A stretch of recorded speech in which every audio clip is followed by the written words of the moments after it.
Olá, meus queridos, sejam bem-vindos ao podcast de rock. Esse podcast foi idealizado por mim, pastor Erle Rocha Souza, e tem como proposta ser mais uma plataforma aí de discussão e expansão das verdades eternas do Evangelho.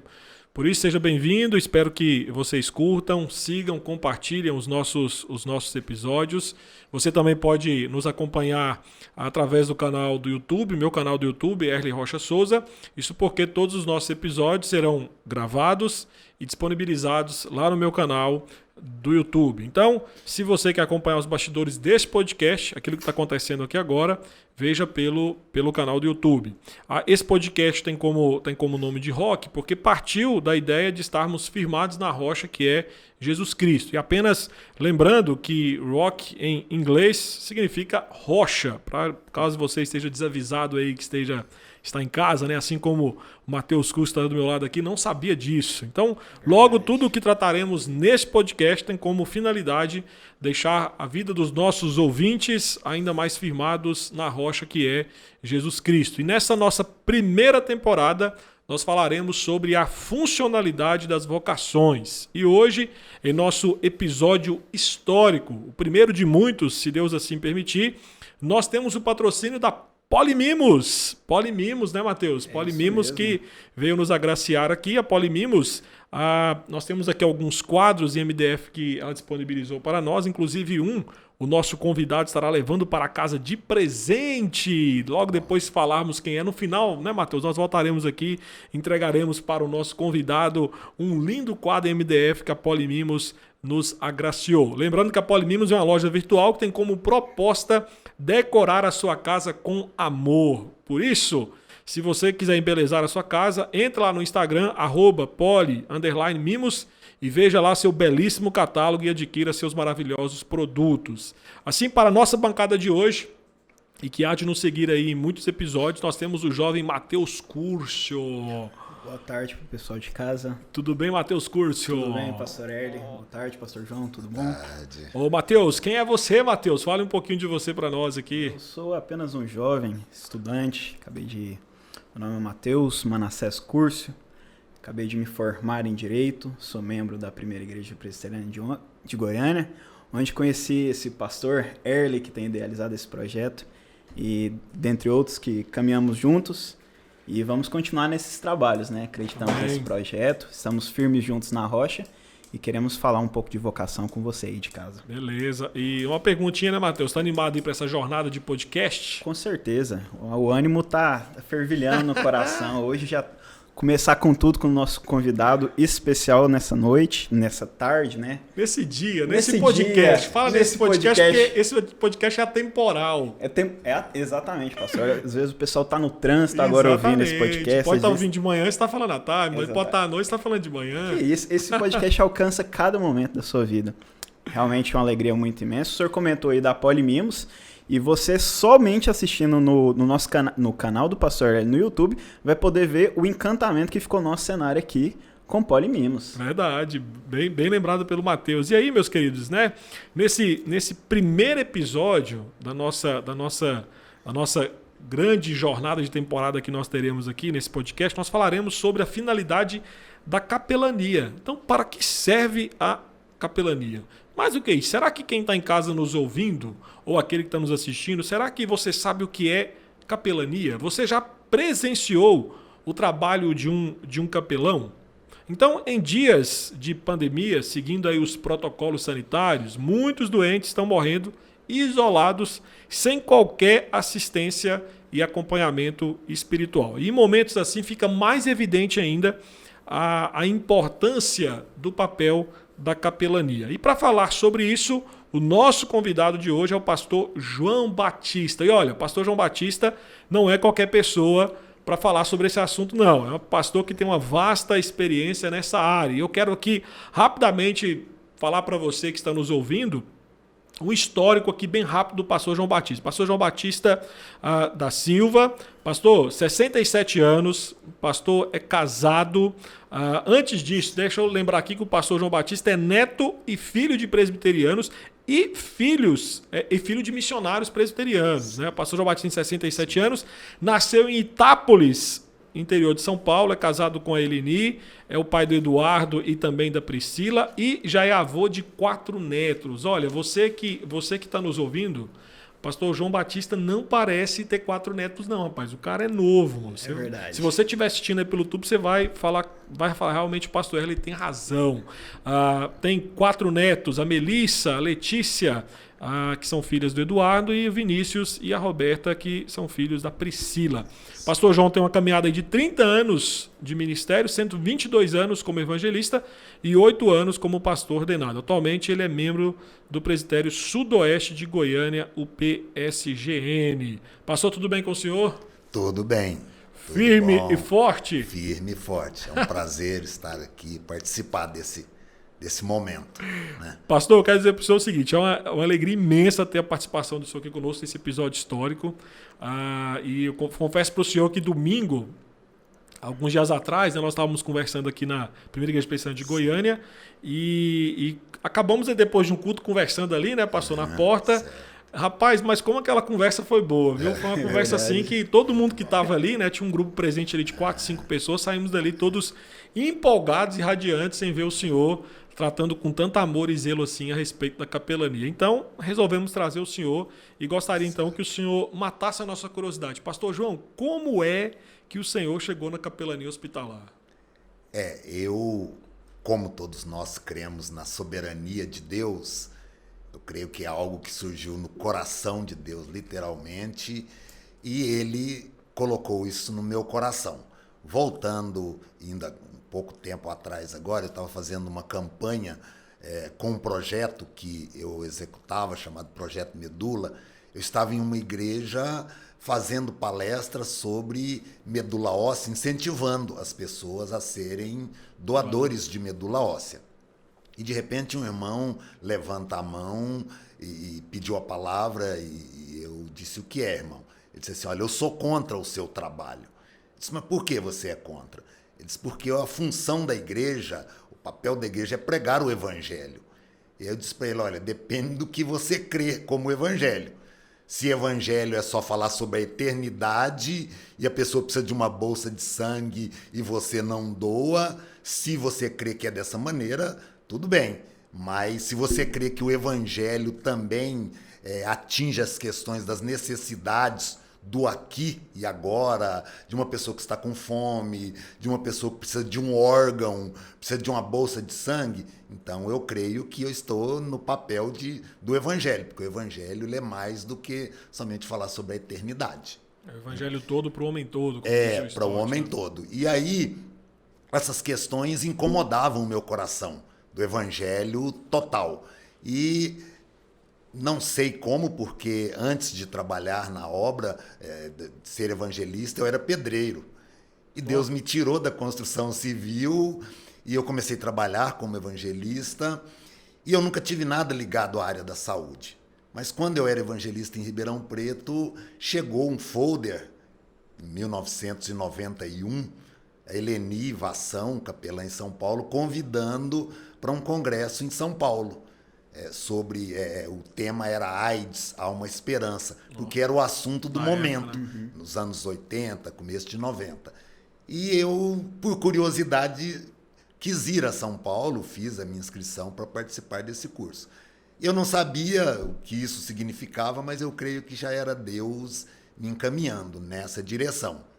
Eu voltei para Ribeirão Preto, isso ficou parado no meu coração, mas aí em 1999 eu vim para Ribeirão Preto, para Goiânia, trabalhar como evangelista, e aqui eu conheci o Lucas, um menino que teve leucemia, e o Lucas mexeu muito comigo, e eu comecei a me interessar por essa área, pedi para o meu genro entrar na internet e se informar sobre leucemia, sobre medula óssea, e comecei a me interessar por esse assunto e resolvi parar de trabalhar como evangelista e criei o projeto Medula.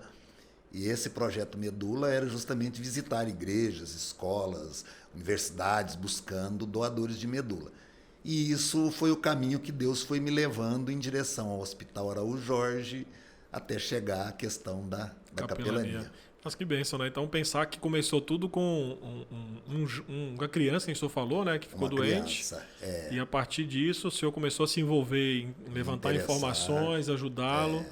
Então, de certa forma, o senhor começou a capelania ali, né? Ali. Com o Lucas, o senhor começou a capelania. E depois eu conheci o professor Sérgio Brito, era professor da UNB em Brasília, e ele teve um câncer na mandíbula, chamado osteosarcoma de mandíbula. E ele tinha 27 anos, começou a lutar contra o câncer, ele faleceu com 34 anos. E a vida, o testemunho do professor Sérgio Brito foi o estupim. Primeiro começou com o Lucas, mas o dia que eu resolvi mesmo largar tudo e me envolver nessa área foi com a morte do professor Sérgio Brito. Que coisa, hein? Então são os dois que marcaram o início. Esse professor o senhor conheceu quando o senhor estava aqui em Goiânia ou ainda quando morava em São Paulo? Não, eu conheci ele aqui. Eu já trabalhava como evangelista lá no Conjunto Veracruz 1, e ele era de Brasília, mas a tia dele era membro da nossa igreja e ele tratava aqui no Hospital Araújo Jorge. Então, por causa da tia, que era da nossa igreja, eu conheci o professor e acompanhei esses 8 anos de tratamento dele, e isso impactou muito seriamente a minha vida. E pastor, assim, se o senhor pudesse definir o objetivo da capelania, como é que o senhor poderia nos falar? Qual que é o objetivo da capelania? Porque eu acredito que alguns ouvintes já ouviram falar da capelania. Eu acho que por essa primeira amostragem que o senhor nos trouxe aqui sobre 2 casos que o senhor acompanhou, acho que alguns já entenderam mais ou menos o que é, mas vamos tentar especificar. Qual que seria o objetivo da capelania hospitalar? Certo. Ainda não tem o reconhecimento, por exemplo, nós estamos lutando para que haja esse reconhecimento no Hospital Araújo Jorge, mas a capelania, até de acordo com a própria OMS, o capelão é um membro de uma equipe multidisciplinar. Ele é um profissional da saúde que atende o paciente, para atender o paciente como um todo. A responsabilidade principal dele é dar assistência espiritual. Mas isso é muito mais amplo porque o paciente ele não tem somente dores da alma, ele tem dores sociais, emocionais, familiares, financeiras, ele tem uma série de dores. Então o paciente, você precisa atendê-lo. Acima de tudo, o foco principal é espiritual, mas as questões sociais fazem parte do trabalho do capelão. E às vezes, de vez em quando, lá no hospital, algum paciente olha no meu crachá e pergunta: você é capelão, o que faz um capelão? Né? E aí o capelão, a função dele é essa. Inclusive, houve um tempo, eu ainda não tinha essa informação, que hoje há capelania em todas as áreas da sociedade. Nas universidades, no meio empresarial, militar, hospitalar, mas a finalidade principal é assistência espiritual. Mas como o paciente tem uma série de necessidades, você tem que procurar atender todas as necessidades dele, tudo que ele tiver, material, financeiramente, alimento, a gente atende como um todo. Mas o foco principal é a questão espiritual, a vida dele com Deus. Eu estudei em colégio confessionais durante toda a minha vida. Eu estudei até o ensino médio no Colégio Adventista. Tudo aqui em Goiânia, né? Tudo aqui em Goiânia. Até o ensino médio no Colégio Adventista e também no Colégio Presbiteriano, né? No Colégio IP. E os 2 colégios tinham capelães, né? Então o colégio tem o capelão ali de acordo com a confissão da igreja, da instituição, escola, né? E a própria OMS, ela houve um tempo que não tinha essa definição, mas ela foi adequando, atualizando as suas definições. A definição dela atual é que o ser humano é um ser biopsicossocial e espiritual. Então, o psicólogo atende a sua área, o médico, a nutricionista ou o nutricionista e o capelão, porque o ser humano ele precisa ser atendido na sua totalidade. Quando falta o capelão, fica uma brecha ali, justamente numa área muito importante e que hoje a medicina tem reconhecido a importância da fé no tratamento. A resposta é muito diferente quando ela tem essa assistência. E assim, pastor, pensando nisso, dentro daquilo que o senhor falou, né, na capelania evangélica, que é a capelania hospitalar evangélica que o senhor trabalha, Então, dentro daquele objetivo que é cuidar da parte espiritual, então nós temos que entender que parte da perspectiva que o seu papel é levar consolo, levar esperança através da palavra de Cristo, apresentando Cristo àquele que está ali enfermo, né? Mas não só enfermo, né? Também a família como um todo, né? Também. Nós temos na nossa capelania hoje, no nosso grupo de capelania, em torno de 35 pessoas. Mais ou menos 35 pessoas. Essas pessoas, esse grupo da capelania, eles visitam todos os dias. Todos os dias tem visitas, leito a leito, lendo a Bíblia com o paciente, orando com o paciente. Tem um grupo da nossa capelania que vai às segundas-feiras à noite cantar durante um determinado tempo Momento, no hospital, né? Visitando enfermarias por enfermarias. Então tem a parte musical e tem uma assistência. E lá no hospital nós temos 3 capelanias. Tem a capelania católica, espírita e evangélica. A única que faz esse trabalho assim, direcionado para a questão espiritual é a capelania evangélica. As outras capelanias são mais assistenciais.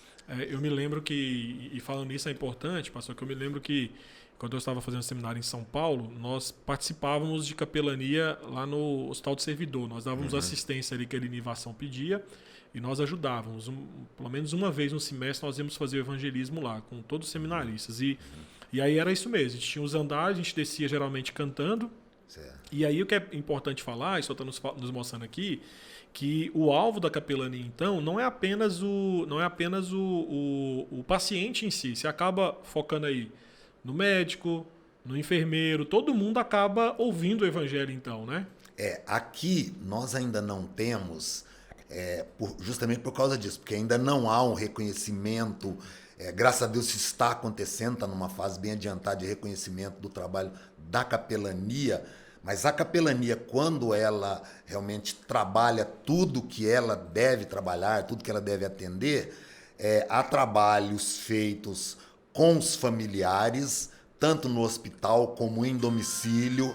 Há um acompanhamento médico também. Por exemplo, em São Paulo mesmo, tem um trabalho lá chamado Minutos com Deus. Exato. Com os funcionários, com os médicos, na UTI, se atende, são todas as pessoas, porque o médico também, o profissional da saúde, ele também precisa ser assistido espiritualmente e isso também facilita o trabalho dele com o paciente. Eu lembro que em São Paulo nós tínhamos um Minutos com Deus, nós participávamos, né? E aí era focado nos enfermeiros, geralmente a gente ia no processo que eles estavam trocando ali de plantão, né? Então eles estavam saindo pro plantão, nós chegávamos e ali era muito rápido, era questão de... São 7 minutos. Era 5, 6, 7 minutos, era bem rápido mesmo. E 7 minutos tem uma... Primeiro porque os hospitais, quando eles reconhecem a capelania, eles, por exemplo, lá em São Paulo, no curso que eu estou fazendo lá, o capelão chegou num determinado posto, cada posto define uma hora que o capelão pode ir, ele chegou ali, todo mundo para. Todo mundo para aqueles 7 minutos, depois voltam a trabalhar, então ele não pode demorar, porque não pode ficar parado. Exatamente. Ali. E também é uma maneira de deixar no ar o desejo de que ele volte, que continue, também o desejo de quero mais, né, que a gente costuma dizer. Então tem um trabalho com todos os profissionais. Pastor, o senhor comentou da diferença que o trabalho do senhor como capelão espiritual, ele alcança, como capelão evangélico, alcança essa área espiritual, enquanto as outras tipos de capelania, o senhor acredita que sejam mais assistenciais. O senhor acredita que isso é objetivo em regra nos hospitais ou é uma exclusividade do trabalho aqui em Goiânia? Não, isso é mais aqui no nosso hospital, ou no Hospital Araújo Jorge, que acontece isso. E o foco, até por questões teológicas, o foco das outras capelanias não é o nosso. Né? Por exemplo, a capelania espírita, o foco dela é mais questão de obras, dessas questões, então eles focam mais por esse lado. Mas eles têm lá também, tem a missa no final de semana, dia de sábado, nós temos o nosso culto às quartas-feiras à noite, mas o trabalho deles é mais, por exemplo, eles não têm um capelão, eles têm uma pessoa responsável. A única capelania lá que tem um capelão responsável é só a evangélica. O que eles fazem geralmente? Eles saem com uma caderneta e vão nos leitos e perguntam para o paciente, está precisando de alguma coisa? O paciente diz, olha, eu estou precisando de roupa ou uma pasta de dente e tal. Então ele vai lá na sala dos voluntários, pega no armário e atende essas questões. Isso é mais trabalho dele. O nosso trabalho se o paciente pedir, a gente faz também. A gente vai lá e busca para ele. Mas não é o nosso trabalho. Nosso trabalho é visitar, orar com a pessoa e, às vezes, nem orar e nem ler a Bíblia com ela. Às vezes você chega, o paciente está querendo conversar com alguém. Então, há momentos que você é ouvido para ele. E é o que ele mais precisa naquele momento. E a gente atende. O paciente diz as necessidades dele, precisa, a gente tem que respeitar. E pastor, então assim, dentro disso, existe a boa vontade de ser capelão, né? Mas a gente tem que perguntar para o senhor, será que só boa vontade resolve ou tem que ter preparo para isso? A boa vontade é muito importante, é o primeiro passo, né?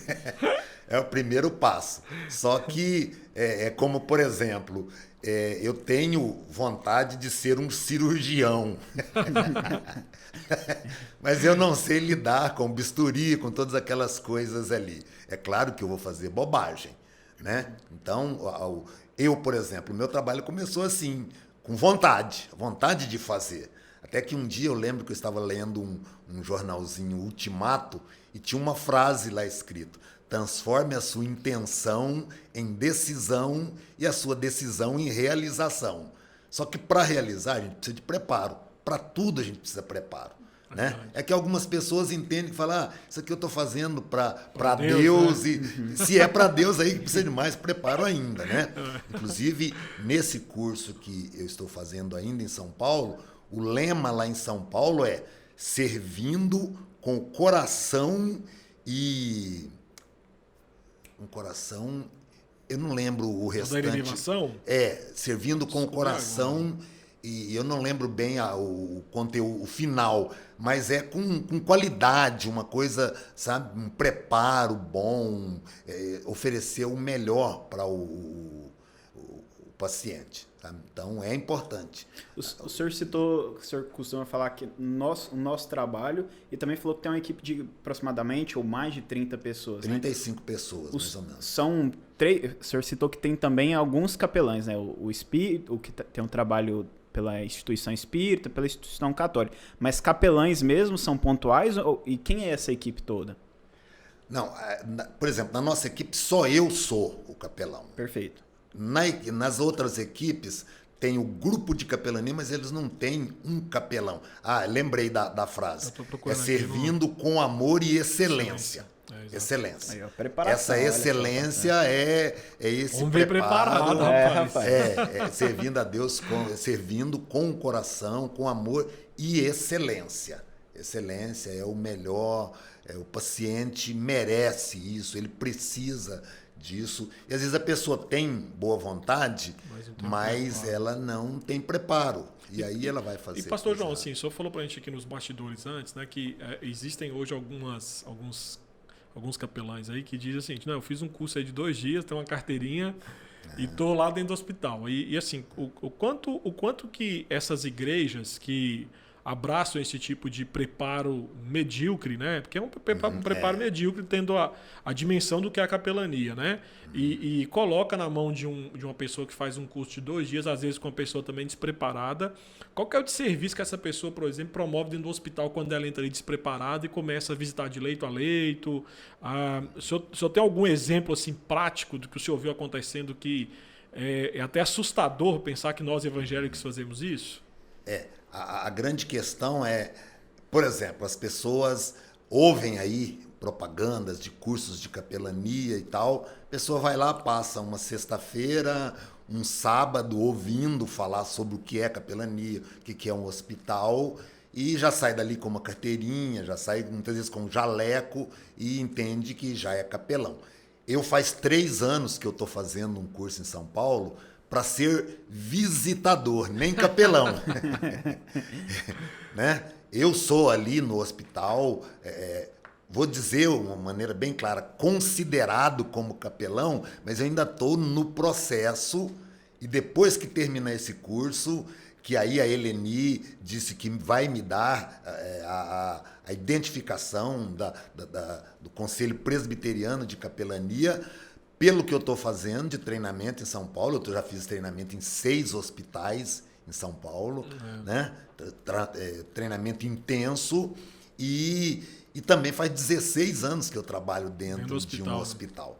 As pessoas que chegam lá, ela não sabe como abordar um paciente, ela não conhece normas de um hospital, ela não sabe lidar com os profissionais da saúde, chegam com uma visão de igreja, vou dizer visão de igreja no sentido assim, uma coisa é você estar na igreja, outra coisa é você estar no hospital. Perfeito. Por exemplo, vou citar um exemplo. Eu fui com uma esposa de um paciente visitá-lo na UTI.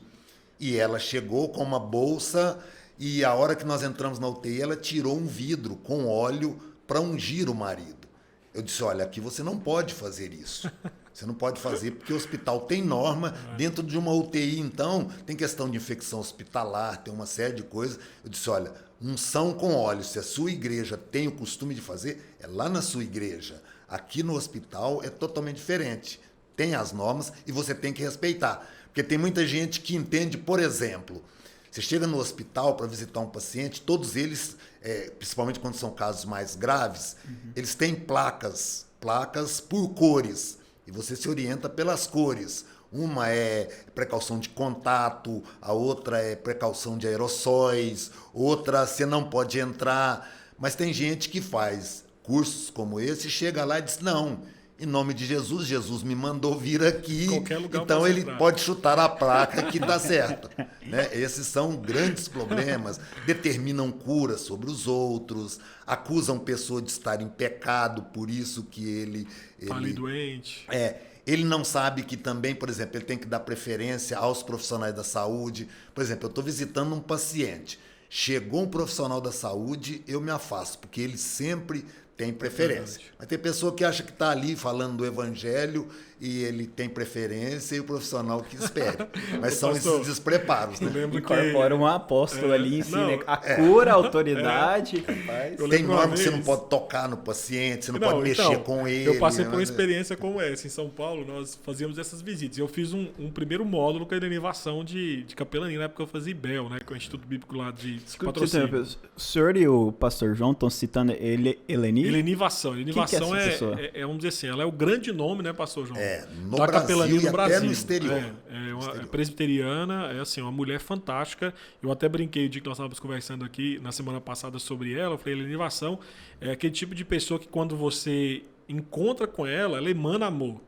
Se ela sentar aqui, ela não precisa nem sentar, só dela passar aqui, ela ri para você e fala, nossa, essa mulher que exala amor. E assim, uma mulher realmente com um ministério extraordinário de impactar e abençoar muitas vidas. Né? E eu lembro que nessas capelanias que nós ajudávamos, né, nesses momentos que nós íamos evangelismo no seminário, quando eu fazia em São Paulo, teve uma vez que nós fomos em um andar e tinha essas cores, né, que não podia entrar e tal, que era contágio. Né? Tinha alguns pacientes assim. E eu lembro que eu e meu companheiro, nós começamos a entrar nos apartamentos. Aí teve um que quando nós entramos, aí a enfermeira veio correndo. Não, vocês não podem entrar, vocês não viram a cor. A gente, mas que cor? Aí ela, a cor da porta, essa cor aqui não pode entrar porque é contágio e tal. Aí nós tivemos que sair, aí passamos por um processo ali, de ter que passar álcool e tudo, né? E ela até mandar depois a gente voltar para fazer alguns exames. Aí nós tivemos a fé de não ter nada e não voltamos, erradamente, né? No Hospital Emílio Ribas, então, que é um dos que nós treinamos em São Paulo, é um hospital só de doença infecto-contagiosa. Lá você não vê paciente, não tem porta aberta, você não vê ninguém nos corredores, exceto os profissionais da saúde, e é tudo por cores de placa que você tem que obedecer e só tem um visor. Você chega pelo visor, você vê o paciente lá dentro e aí tem cada cor tem um tipo de paramento que você usa. Alguma você pode entrar só com jaleco, outras exigem máscara quase que de oxigênio. Então, cada cor exige uma paramentação. E, pastor, e assim, falando sobre isso, uma pergunta que eu queria fazer para o senhor, que assim, a gente sabe que existem leis, né? Por exemplo, a Constituição brasileira garante o livre acesso de autoridades religiosas aos hospitais, né? Assim como cada estado tem também leis próprias quanto a isso. Mas, na prática, isso funciona? E outra coisa interessante que a gente poderia discutir sobre isso, quais as maiores dificuldades o senhor já enfrentou no que diz respeito a isso, né? Tanto no aspecto positivo quanto negativo, né? Existem as leis, né? Mas até que ponto o senhor, como pastor, pode falar assim, não, eu posso entrar aqui a hora que eu quiser. Né? Como que funciona isso na prática? Né? A relação entre a lei, entre aquilo que é norma do hospital e aquilo que é papel do capelão. Há uma dificuldade no nosso país, principalmente, que a grande maioria das pessoas entendem que lei existe para não ser respeitado. Normas existem para se quebrar. Né? A questão é essa. Então, tem muitos hospitais que realmente, de maneira arbitrária, eles não aceitam. Eles não aceitam, eles não obedecem à lei, e aí você vai ter que brigar na justiça, isso dá muito trabalho, é um problema muito sério. Pastor, só um adendo aqui. Né, esses hospitais que tomam essas medidas drásticas, tem relação às vezes, uma reação do hospital, a presença no passado de alguns evangélicos, né, ou às vezes nem evangélicos, né, mas que levanta sobre si, por exemplo, eu sou capelão, aí faz aquilo que o senhor disse, pensa que o hospital é a igreja. Alguns hospitais às vezes reagem dessa forma por conta disso? Eu creio que na maioria dos casos não é uma ação, é uma reação. Na maioria dos casos porque as pessoas entendem que não, agora eu tenho o direito de chegar lá e agir do jeito que eu quero, eu tenho liberdade, é uma porteira aberta, e não é bem assim. Né? Porque existe a lei que o paciente tem o direito de ser atendido na sua espiritualidade, na sua fé, a fé que ele professa, ele tem esse direito, mas o hospital também tem direitos. O hospital também tem o seu corpo jurídico que também defende o hospital, e tem questões ali que, por exemplo, tem um horário de visitação na UTI, tem um horário de visita da família ou até religiosa na UTI. Mas chega aquele momento, o médico que está ali responsável pela UTI, ele está fazendo um procedimento, algum paciente se sente mal lá, alguma situação na UTI que ele entende, hoje não vai poder entrar. Então ele não está indo contra a lei, ele não está negando o paciente o direito dele de ser assistido, da família entrar, mas aquele momento, então tem algumas normas, tem horários, tem maneira, não é, tá na Constituição, é só chegar e entrar, que não entra. Nós tivemos um caso lá de um padre que veio do interior de Goiás para visitar um membro da paróquia dele. E chegou lá, ele foi barrado. Inclusive, ele estava até sem a identidade. Ele veio com a paramentação, com a batina e tudo. Disse, não, o senhor não pode entrar. Ah, mas eu sou padre, mas não pode entrar. Não pode entrar, que nós temos normas que o senhor não pode entrar. E aí ele foi reclamar com a arquidiocese, isso foi parar na Câmara dos Deputados. Eles convocaram a gente para ir lá e querendo intimar. Disse, não, vocês podem criar a lei que vocês quiserem, mas nós temos como nos defender também.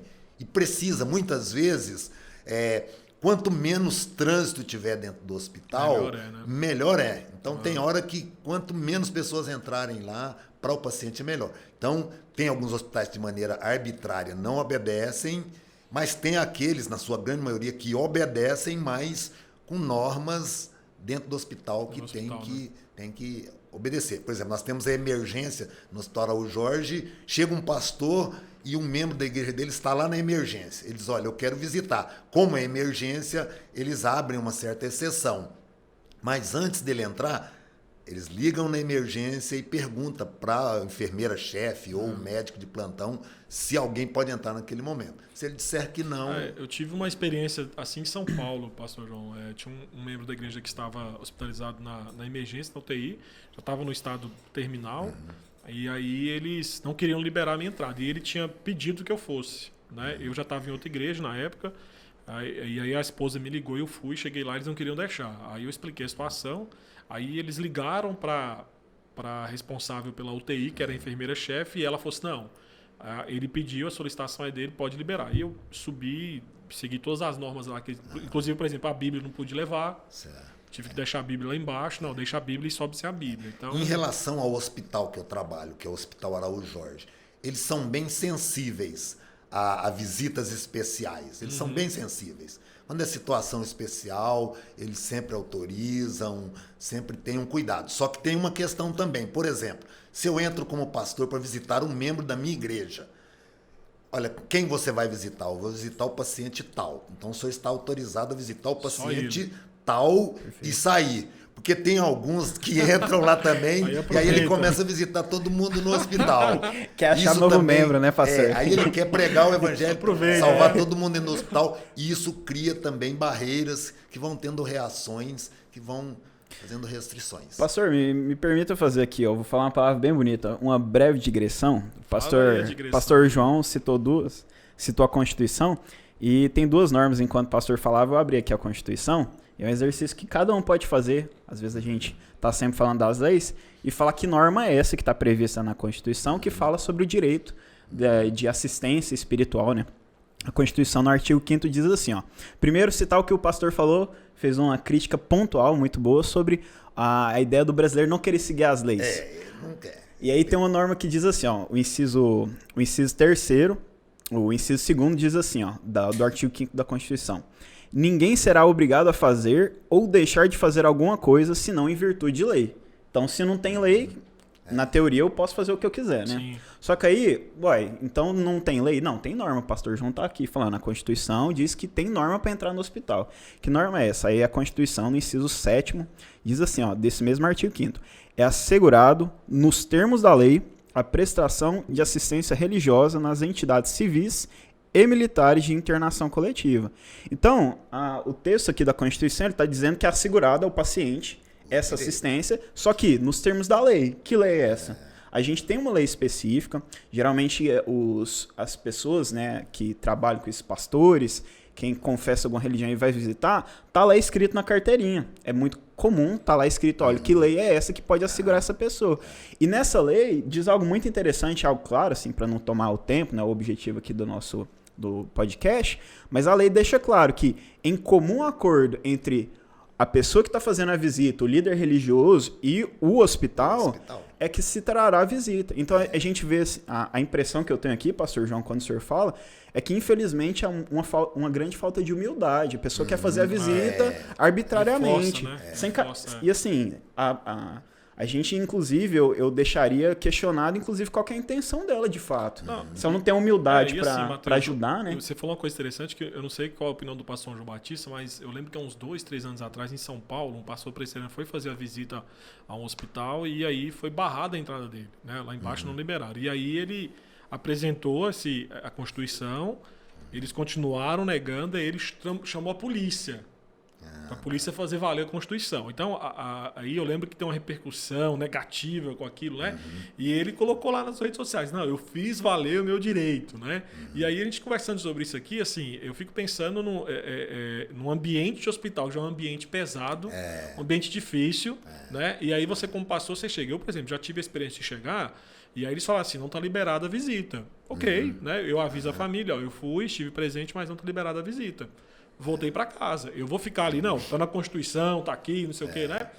Então, é questão falou, é questão de sensibilidade, né? E há uma dificuldade também, porque muitas vezes aqueles que criam leis também não têm experiência com o hospital. Perfeito. Ele está lá, de repente, lá em Brasília, ele está lá no Senado, tá sentadinho, e né? ele não está lá no ambiente hospitalar. E muitas vezes não tem muita gente envolvida com a medicina, com a questão hospitalar, que participa dessa elaboração dessas leis. Então, é pessoa alheia. E, às vezes, aí é como a gente está falando, a pessoa não tem humildade, porque no hospital, se você chegar chutando a porta, olha, esse é meu direito e pronto, você cria uma birra, você cria uma animosidade com o médico, Eu falo sempre para os pacientes, olha, se tem alguém que você tem que ter muita amizade com ele, é o profissional da saúde. Porque quanto mais amizade você tem, melhor ele cuida de você. Lá no hospital a gente já conseguiu coisas que, pelas regras do hospital, não era permitido. Mas eles abriram algumas exceções por causa do jeito que a gente tratou da situação e liberaram algumas coisas sem prejudicar ninguém, mas pelo jeito de ser tratado. Agora você já chega impondo... Dois pés na porta, né? Eu vejo assim, eu trabalhei um período longo enquanto fazia faculdade na defensoria, e é muito comum isso, a pessoa exigir o direito. Esse artigo mesmo que eu li, ele está no capítulo da Constituição que fala de direitos e deveres. Tudo aquilo que a gente tem direito, a própria Constituição fala, você também, cidadão, você tem deveres para com a sociedade que você está vinculado. E aí eu vejo nessas situações assim, é meu direito, mas e o direito também do respeito, sabia o direito, a paciência ali para resolver. O próprio pastor Hélio citou aqui um exemplo, assim, infelizmente a gente tem maus exemplos para ambos os lados, né? Não tem como sensacionalizar o fato e falar, olha, o hospital nunca respeita e os líderes são sempre equilibrados. Mas o pastor falou da situação, o senhor está comentando agora novamente, do equilíbrio de, olha, é uma situação específica, o paciente talvez esteja ali numa situação difícil, a gente não vislumbra um tempo maior de vida e ele precisa dessa visita. O hospital, aí entra... O que eu posso fazer então nessa situação? Agora, juridicamente, eu falando assim, o que eu posso fazer? Você vai registrar aquele momento. Naquele momento tem o que você fazer. Você vai levar a polícia lá, a polícia não vai arrombar a porta, mesmo que você chame a polícia. Então você registra, olha, que norma é essa no hospital que fala que eu não posso entrar? Tem como eu saber que norma é essa? Registra.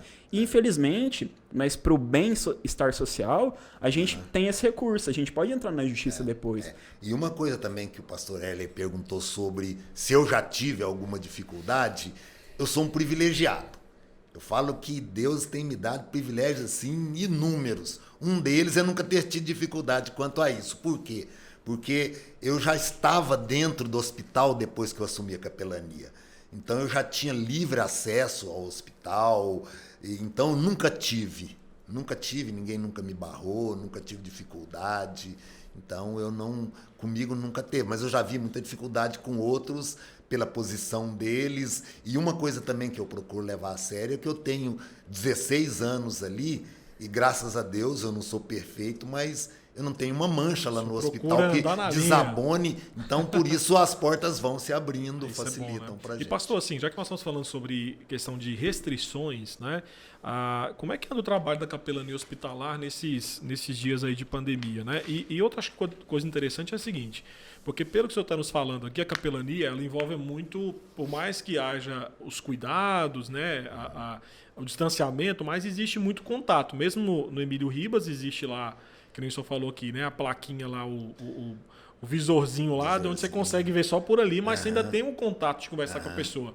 E como é que hoje, como é que o senhor está conseguindo, por exemplo, fazer a capelania em dias de isolamento e tanta, vamos dizer assim, tantas preocupações sanitárias por conta da pandemia? Eu desde o início da pandemia, eu nunca me afastei totalmente como capelão. O nosso grupo de capelania foi afastado, parou o trabalho da capelania por causa do momento, mas eu como capelão, assim como os médicos estão na linha de frente, eu tive que permanecer fazendo alguns trabalhos, só que assim, eu permaneci em casa, eles mandaram eu ir para casa e quando me solicitavam lá, então eu ia lá, às vezes acompanhar algum paciente, ajudar alguma família.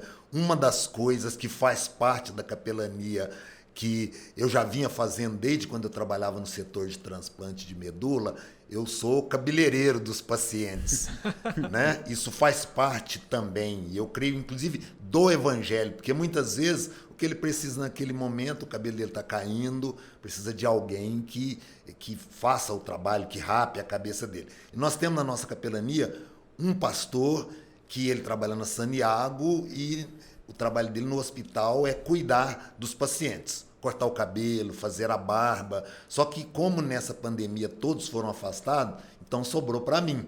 Só que eu não atendo como ele atendia os pacientes de maneira geral. Não, geralmente eu vou na pediatria, quando eles me solicitam, ou no setor de transplante de medula óssea, porque é um isolamento que só eu tenho acesso lá. Então, volta e meia eu ia ao hospital, mas eles cortaram visitações, eu não posso entrar nas enfermarias. Entrei 1 ou 2 vezes na UTI nesse período, porque aí a gente vai lá, tem todos os EPIs de proteção, a gente se paramenta, entra e sai e volta para casa. Então eu tenho ficado a maior parte do tempo em casa. Nós temos um trabalho musical com o pastor da Igreja Batista, o pastor Vinícius. Ele canta no hospital, nos corredores, ele é cantor profissional e pastor também na Igreja Batista. E ele faz essa parte musical.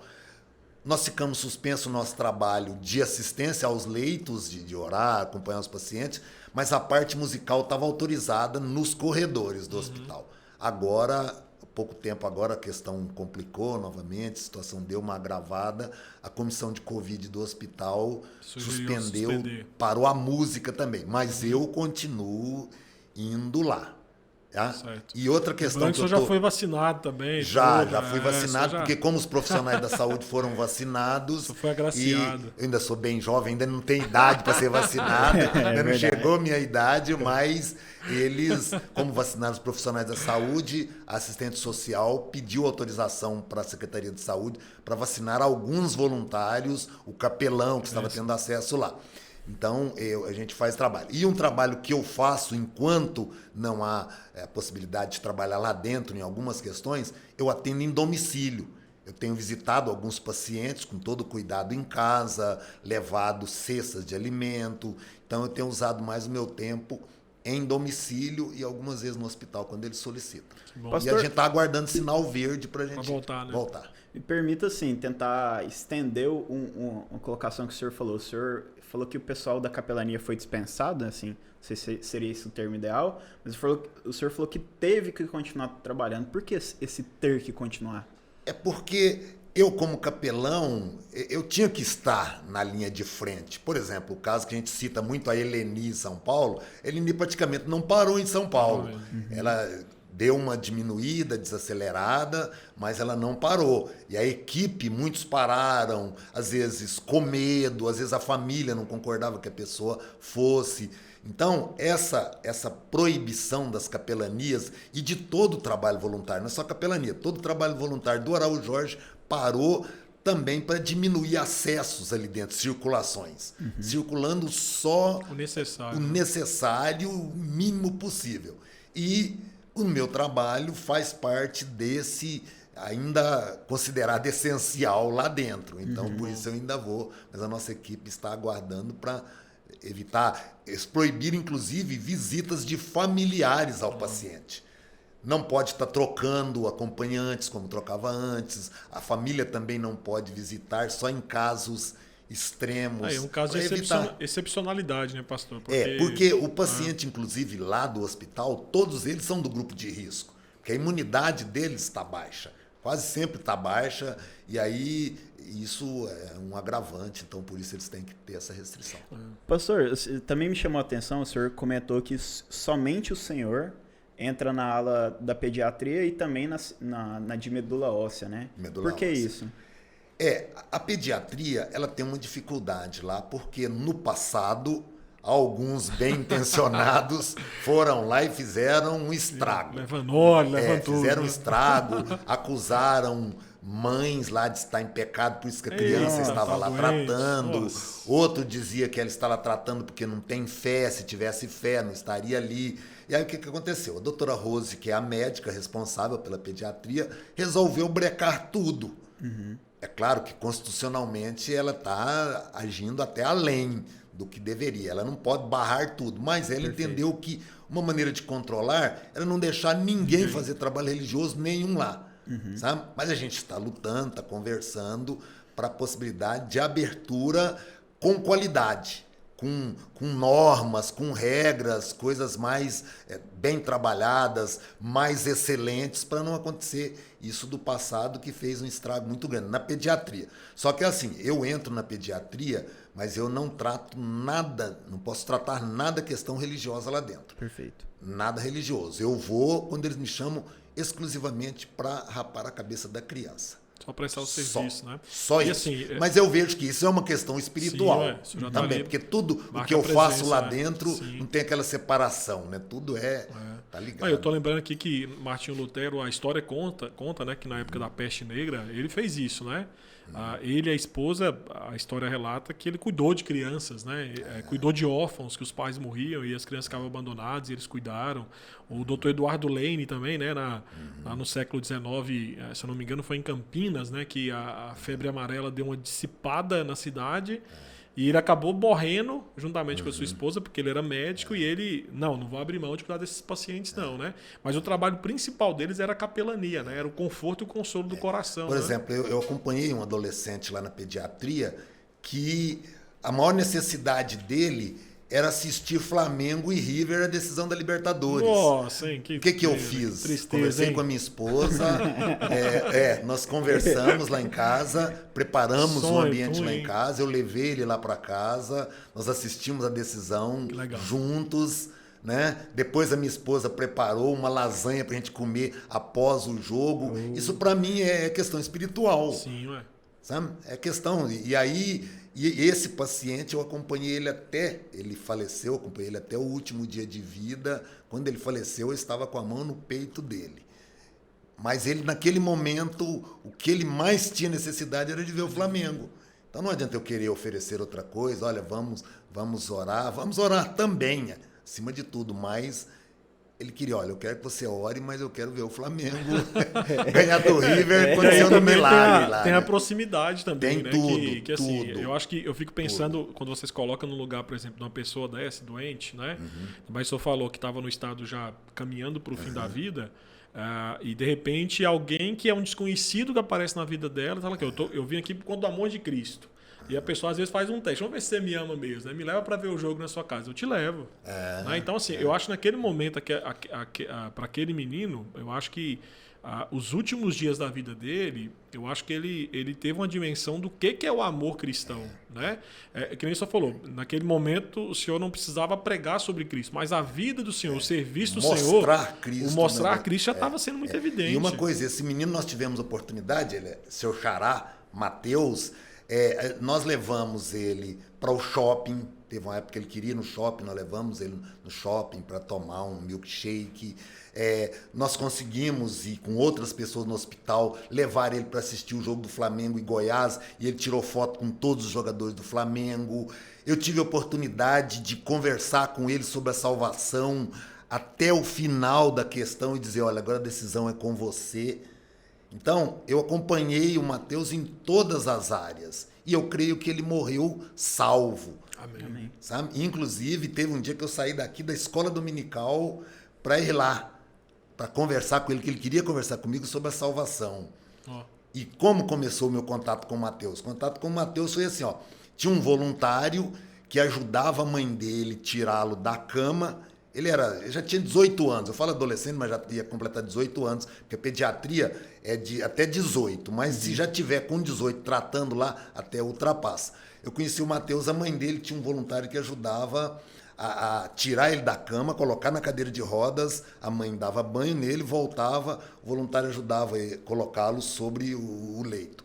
E de vez em quando esse voluntário não dava para ir lá. Aí a secretária de Assistência Social fala, Sr. João, o senhor pode ir lá ajudar a mãe?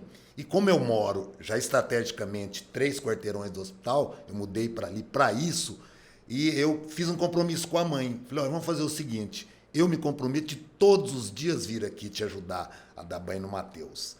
E aí isso descansou a mãe, porque ele tinha dificuldade com as enfermeiras e tal. E aí o meu papel era ir lá todo dia, ajudava a tirar da cama, voltar para a cama. E isso, o vínculo foi crescendo, a gente foi se envolvendo, envolvia ele com a minha família, minha esposa conhecia ele foi lá para casa, ele conhecia minha casa, e eu levei o Mateus até o dia do sepultamento dele, nós estávamos lá e completamos o trabalho. Questão espiritual, questão das necessidades. Compramos uma camisa do Flamengo para ele, mandamos silcar o nome dele lá, Mateus. Então foi uma coisa assim, uma oportunidade. Isso para mim é capelania. Salvo engano, a gente, inclusive, nas visitas que a igreja costuma fazer os cultos, né? Esse convite que a gente tem acesso lá, a gente visitou a aula dele, a gente cantou uma canção. Isso mesmo, vocês conheceram o Mateus, a gente esteve lá. Inclusive, nós tivemos, durante o tempo, estava ele e um outro adolescente também, amigo dele. Os dois faleceram, mas a gente cantou lá, a equipe cantou na porta do quarto do Mateus. E pastor, assim, eu acho que quem está nos assistindo pelo YouTube ou ouvindo em casa o podcast, ou no carro, não sei onde é que você está nos ouvindo, provavelmente alguém está com alguém doente em casa, né? Ou já esteve com alguém doente em casa, ou provavelmente vai estar em algum momento da vida, né? Então, qual é a instrução que o senhor poderia dar para exercermos este papel da capelania com amigos e irmãos que estão em casa doentes? Aí eu quero pensar assim, doentes lá na casas paliativos, né? Ou até mesmo enlutados. Agora a gente está vivendo assim. Esses dias atrás a minha esposa estava até conversando comigo com uma irmã, falou assim, agora eu tô com medo de até mesmo receber mensagem no WhatsApp, porque você abre, já chega a notícia, alguém pegou a doença, alguém morreu. Né? Então assim, como é que a gente consegue hoje, como é que o senhor daria instrução para que pudéssemos exercer a capelania com esses amigos, parentes que estão aí enlutados, estão em estado paliativo ou estão doentes? Eu creio que o primeiro passo é procurar entender um pouco de como fazer esse trabalho. Por exemplo, se eu vou acompanhar alguém enlutado, eu tenho que entender um pouco do que é o luto, como é que ele funciona, etapas do luto, procurar, quem sabe, ler bons livros sobre o luto. E às vezes a gente tem muita preocupação do que fazer. O que eu faço numa situação dessa? Eu lá no hospital, eu faço o seguinte, o paciente e a família, eles vão me dizendo o que eles querem que eu faça. Porque muitas vezes a gente quer impor a nossa maneira sobre eles, mas a gente precisa ter muito respeito com o paciente para respeitar os desejos dele, se ele quer ouvir, se ele não quer ouvir, se ele quer ficar em silêncio. E a questão, por exemplo, do luto. Lá no hospital, o que eu faço? Eu choro com a pessoa. O que eu vou falar? Na hora que ele está em luto, qualquer palavra que eu tentar usar ali não vai adiantar. Essa questão de dizer assim, não, ele está num lugar melhor, não, Deus queria ele lá, olha, virou uma estrelinha. Tem um monte de coisas que são usadas nesses momentos que só atrapalham, não ajudam. Você não conforta ninguém dizer assim, olha, ele está no melhor lugar, ele está com Cristo. É claro que estar com Cristo é infinitamente Mas melhor. naquele momento a pessoa não quer, ele quer que a pessoa adianta. esteja ali. Não adianta você falar para uma criança, por exemplo, olha, Deus levou seu pai por causa disso. Ele vai ficar revoltado com Deus. Então, lá no hospital, e entendo que nos lares também deveria ser assim, é você chegar, e aí eu me lembro do pastor Ismar, que foi pastor em Uberlândia, hoje ele é pastor em Santos. Quando a esposa dele estava doente, ela faleceu com câncer, muito jovem ainda, uma prima minha, junto com as mulheres da SAF, da Igreja Central de Uberlândia, me perguntaram assim, João, a gente vai visitar a esposa do pastor. Aí tem aquela questão, a esposa do pastor, o que a gente fala, como é que a gente age? E aí eu me lembro que eu disse para ela assim, olha, sabe como é que você faz? Faça como os amigos de Jó na primeira semana. Só a primeira semana. Porque depois eles erraram tudo, né? Aí ela me perguntava, mas o que ele fez a primeira semana? O que eles fizeram a primeira semana? Olha lá, lê o texto que você vai ver. Porque a hora que eles abriram a boca, eles estragaram tudo, acusaram Jó, sabe? Então, o que é a questão? Principalmente quando alguém está doente, quando alguém está enlutado. É estar ali. É estar. Essa é a coisa mais importante. Estar ali. Agora, o momento, as coisas vão te dizendo, vai te explicando. Eu lembro quando eu cheguei no Hospital Araújo Jorge há 16 anos, e quando eu comecei o meu trabalho, eu perguntei para o doutor César, falei, doutor, o que eu vou fazer aqui? Ele falou assim, nem eu sei. Você faz o seguinte, você vai lá para o ambulatório, senta do lado do paciente, se apresenta e deixa ele falar. E o que ele vai falando de necessidades, o que você puder atender, então é isso. Só que a gente muitas vezes não respeita a família, o paciente, a gente quer impor. Você chega e diz, olha, eu estou aqui, conte comigo. Só que há uma questão que eu aprendi no Araújo Jorge muito séria. Se você vai visitar alguém e diz assim, olha, conte comigo, você precisa ter disposição. Porque se você não tiver, é melhor não dizer conte comigo. Porque ele vai contar e vai ser uma decepção muito grande. E ele vai contar, assim, de envolvimento mesmo. Às vezes você precisa usar o seu dinheiro, usar o seu carro, gastar o seu tempo com ele. Às vezes até levar para a sua casa. É claro que você precisa ter alguns limites, mas é dizer, olha, eu estou aqui, conte comigo, sente com ele no chão. Eu não tenho dificuldade nenhuma de chorar. O paciente, quando está chorando, eu abraço com ele, a gente chora junto, a gente deságua sem problema, porque choro para mim não é fraqueza. Chorar com os que choram, né? É bom, é muito importante. E eu lembro que o reverendo, se eu falar essa questão de conto comigo, eu lembro que o reverendo Jorge Caneiras, que Deus já recolheu, né? Ele dizia na época do seminário assim, que quando alguém falava assim, pastor, ore por mim, ele falava assim, vamos orar agora. Porque ele falava assim, esse negócio de que vou orar por você, ele falava assim, eu chegar em casa eu não vou lembrar. Então ele falava assim, tava na fila e falava assim, pastor, ora por mim, falou, agora, vem cá, então vamos orar agora. Porque é que nem só falou, conte comigo. Às vezes a gente tenta confortar com falsas esperanças, né? Conte comigo. Aí quando o cara vai contar assim, não, na verdade, eu falei, mas não falei, né? Eu disse, mas não era para contar, não. Ele tem que ter uma noção básica, porque, por exemplo, na nossa capelania mesmo, a A pessoa quer entrar na capelania, a primeira coisa que ele tem que fazer, ele tem que ler o livro No Leito da Enfermidade, da Helenivação. Porque vai te dar uma visão geral de um hospital e tudo. Ali é o começo, é a introdução. Então, a pessoa que vai atender alguém num leito de enfermidade ou em luto, a família está enlutada, saiba como fazer, procure ter uma noção, pelo menos básica, do assunto, para você não falar besteira, para você não complicar a situação em vez de... E pastor, assim, eu só vou falar uma coisa aqui que eu já queria emendar nisso, então, para nos ajudar nisso. Eu acho que é um ponto muito interessante. Como é que a gente conforta um doente terminal? Por onde a gente começa? Né? Porque, assim, eu acho que, o senhor falou aí que tem que saber o que falar, primeiro tem que entender o estado da pessoa. Né? Então, por exemplo, uma pessoa que está no estado terminal, como é que a gente conforta essa pessoa? Por onde começar? Né? Existe algum, vamos dizer assim, algum beabá que o senhor poderia dizer aqui, olha, comece por aqui, faça isso. Existe uma fórmula secreta aí ou não? Mágica ou não? Eu, pelo menos, vou falar da minha experiência. Eu tenho muita dificuldade quando eu sou chamado para um paciente terminal que eu nunca tive contato com ele antes. Chegar no momento de terminalidade é muito complicado, eu tenho muita dificuldade. Porque o ideal, inclusive, o trabalho de cuidados paliativos ensinam que cuidado paliativo ele começa desde que o paciente tem o diagnóstico de uma doença grave e ele vai acompanhando todo o processo. Então, por exemplo, os pacientes que eu acompanho, aqueles que eu tenho oportunidade de acompanhar e eles já me conhecem e eu já conheço, eu vou acompanhando o histórico dele. Então, quando chega lá no final, tudo facilita para você agir, o que você tem que fazer, como é que você tem que fazer. Agora, para chegar assim, a pessoa está morrendo, eu já fui chamado a algumas situações assim, mas eu confesso que é muito embaraçoso e ali é pedir sabedoria a Deus, muita sabedoria. É uma coisa assim muito...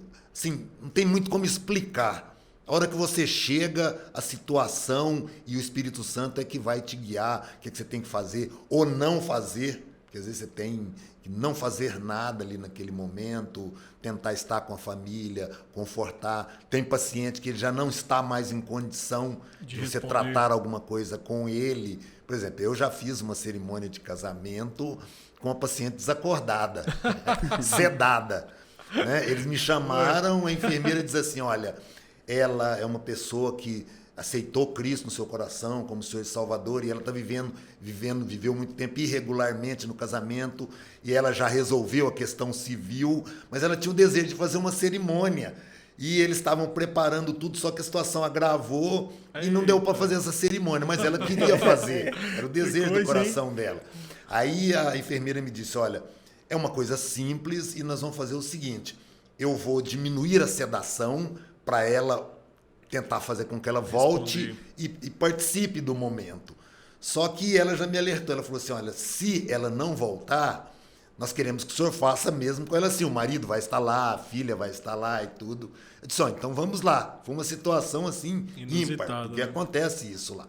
Essa era uma paciente terminal. Paciente terminal, porque lá no hospital tem um setor já específico, que quem vai para ali, você sabe que é paciente terminal.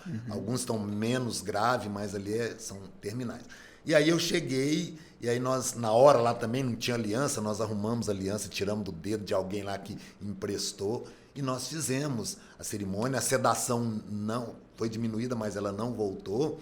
E aí a filha colocou a aliança no dedo do pai, e o pai colocou a aliança no dedo da paciente, mesmo na situação que ela estava. E eu saí, e foi um dia que eu vim aqui na primeira igreja, quando eu voltei lá no hospital, a filha dela já estava em frente ao necrotério, e ela me disse assim, minha mãe estava esperando essa cerimônia. Então, acontecem situações assim, então, é pedir sabedoria a Deus, e o momento, Deus vai dar sabedoria para a gente saber como agir. Mas é muito complicado. O ideal é, por exemplo, no caso do Mateus, acompanhei uma trajetória, então estava ali. Quando ele entrou no estado final, a mãe dele me ligou, porque eu já deixo com eles já o meu telefone, eles têm o meu telefone. Eu digo, olha, precisou, pode me chamar qualquer hora do dia, da noite, madrugada, eu venho. Então, quando ele entrou na situação final, ela falou, olha, venha que o Mateus está indo embora. E aí eu fui lá e acompanhei, nós ficamos ali até o final, terminou tudo lá, as enfermeiras foram cuidar da questão. Eu levei a mãe dele para a questão de cartório, de funerária. Depois viajamos com ele com a família até Santa Teresa de Goiás. Levei a mãe para o sepultamento. Pastor, o senhor... O ideal é acompanhar o processo. Desde o início, né? Menos traumático. É o ideal, mas tem hora que não dá o ideal, tem que fazer o que é possível. O pastor Erler perguntou no momento de luto, né? Pós-morte, o que poderia ser falado. O senhor deixou aqui claro que às vezes não, o mais recomendado é que às vezes não se fala. Não falar. É não falar. É estar junto. E nessa situação de o paciente ser terminal, né? Às vezes a gente toma consciência na própria família, ou algum amigo próximo tem algum ente, ou ele mesmo está numa situação terminal, a gente é notificado disso, a gente toma consciência. O que o senhor, pelo trabalho diário como capelão, o que o senhor costuma falar, o que o senhor costuma recomendar na situação, como reagir, sabe? Eu tenho uma postura, isso é questão pessoal minha. Eu não entro muito em determinadas questões no final, questão de terminalidade. Principalmente porque o pessoal tem uma maneira de querer levar a pessoa para o céu na última hora e eu não sou muito favorável a essa questão. É por causa da sensibilidade da pessoa, né? A pessoa está mais sensível, aí você acha que pode... Pode, mas também não é o ideal. Eu entendo assim. Por que você não aproveite o dia a dia, fale com essa pessoa? Por que você vai deixar... para a hora que ela está, nos últimos suspiros ali, vamos supor uma situação assim. Então, às vezes eu nem entro em algumas questões quando está em final. Eu fico ali junto, acompanho mais a família, do que ele. Desculpa, só corrigir assim, a minha intenção não é a pergunta nos últimos momentos, mas assim, nessa consciência de que é uma doença às vezes terminal, né, uma doença difícil. Eu acho que o que o Matheus está querendo dizer, pastor, aquilo que nos bastidores o senhor falou pra gente antes, né, que às vezes as pessoas acham que, aquilo que o senhor até usou o termo aqui, macabro, né? Isso. Porque assim, tem doenças que o senhor tem experiência, o senhor sabe que a pessoa está caminhando para a morte. Né? E às vezes as pessoas, elas acham que é insensível você falar, rapaz, você tem que começar a se preparar porque você vai deixar sua esposa, seus filhos, você vai deixar seus pais, né? Então, assim, eu acho que a pergunta do Matheus é essa. Como é que a gente lida com a pessoa que começou a sinalizar que está indo realmente para a morte? Nós tomamos conhecimento disso e, às vezes, a família acha que é insensibilidade não tocar nesse assunto com ele. Eu vou citar, de novo, o exemplo do Matheus, porque foi uma experiência que Deus me deu a oportunidade de... Eu nunca tinha acompanhado, nesses 16 anos, Matheus foi o único caso que eu acompanhei até o último suspiro. Foi o único caso. Os outros, principalmente quando a pessoa entra numa situação final, os médicos até pedem para a gente retirar, fica só a equipe médica ali e tudo. Mas o Matheus, como foi um processo tranquilo, estávamos só eu e a mãe dele ali. Eu, a mãe e a avó. Nós três ali. A mãe cantando cânticos, e a gente estava ali junto. Então, o que acontece? Houve um tempo atrás, que alguns meses antes do falecimento dele, que eu chamei para conversar sobre essa questão. Dizendo, Matheus, eu estou para conversar com você sobre a questão da eternidade, sobre a sua vida com Deus, a questão da sua salvação, de estar preparado para uma determinada situação, e deixei bem claro para ele. Falei assim, olha, pelo fato de eu conversar isso com você, você vai falar assim, você vai pensar, nossa, então eu tô morrendo, porque o cara já vai falar comigo sobre o céu, sobre a eternidade, sobre tudo. Eu disse, olha, é claro que todos nós precisamos estar preparados, mas quando a gente está sendo ameaçado por uma doença grave que pode entrar, de repente, numa questão terminal, então é bom a gente ir conversando, então eu procuro conversar, esclarecer, orientar. Tem familiares, aí também tem a questão do respeito. Tem gente que quer conversar, tem paciente que quer conversar, tem paciente que não quer, a gente tem que respeitar ele não querer. A família também pode interferir, porque questão de morte, a gente procura não falar.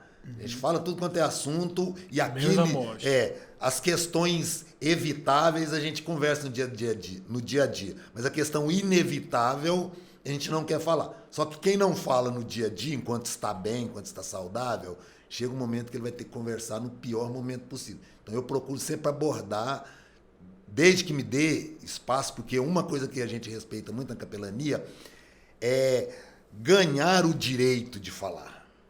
E nunca impor o direito de falar. Então, vamos tratar de morte? Vamos. Se não quer tratar, teve um marido, como eu comentei com vocês aqui, que teve um marido que chegou para mim, olha, a minha esposa, pela sua experiência médica, a sua experiência como capelão, minha esposa vai morrer? Eu disse, vai. Olhando um olhar humano. Eu sei que Deus tem poder para reverter qualquer situação, mas o caminho que estava seguindo, eu disse, olha, vai, é só uma questão de tempo. Ele já tinha mais ou menos essa ideia, mas ele queria ouvir isso. E aí eu disse, ele me pediu, eu disse, vai sim, é só uma questão de tempo, e dali a alguns dias ela foi mesmo. Mas é ganhar o direito de falar sobre morte, sobre sofrimento, sobre a eternidade, sobre a salvação. A pessoa te abre essa porta. Aí o que a gente faz? O meu jeito, eu procuro tratar a pessoa de tal maneira que ela abra a porta. E quando ela é bem tratada, quando ela se sente amada, ela escancara. E aí você tem a oportunidade de falar. Só que tem gente que quer chutar a porta. Aí logo no primeiro dia já quer, né? Não conhece a pessoa. Não, eu tenho que chegar, eu tenho que conquistar o direito de falar de Jesus, não impor a questão de fé, impor Jesus sobre a pessoa, não. Chega um momento que, quando você trata direito, ela te pede para falar. Ela te pede para falar sobre a morte, ela te pede para falar sobre a salvação. Ela pede, porque ela sente essa necessidade. Legal, que bênção. Pastor, eu tenho uma curiosidade, e assim, me corrija se eu estiver equivocado na minha abordagem, inclusive. Mas, às vezes nós cristãos, tendo consciência da eternidade, da nossa salvação em Cristo, a inevitabilidade da morte, ela é uma consequência, né, natural, e por imaginar talvez distante a minha morte, eu não me preocupo com isso. Mas se eventualmente, como o senhor disse, uma situação ameaçar a minha vida, talvez eu me imaginasse, mas eu estou preparado, eu sei para onde eu vou. O senhor acredita que há há uma reação diferente de quem tem essa esperança no final? Ou ainda assim é difícil para a família que tem esse consolo em Cristo? É difícil nos dois casos, da pessoa que não vê esperança, e também na família que tem consciência de Cristo. E assim, até estender de uma forma talvez mais crítica, de pensar assim, olha, essa família tem consciência disso e está tão triste, né?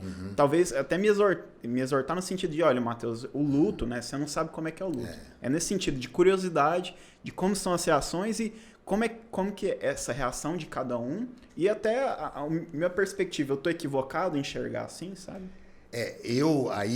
Como eu tenho algumas histórias lá do Hospital Araújo Jorge, eu vou citar a filha do reverendo Wilson Rodrigues. Ele é pastor da Junta de Missões Nacionais, lá em Roda Velha, na Bahia. A filha dele tratou no Hospital Araújo Jorge. E a reação de quem tem esperança em Cristo, você sabe para onde você vai, você tem certeza, não pelos seus méritos, mas pelo que Cristo fez, você sabe para onde você vai, é totalmente diferente. Mas é também natural que você se entristeça, que você chore e, às vezes, até entre num determinado pânico.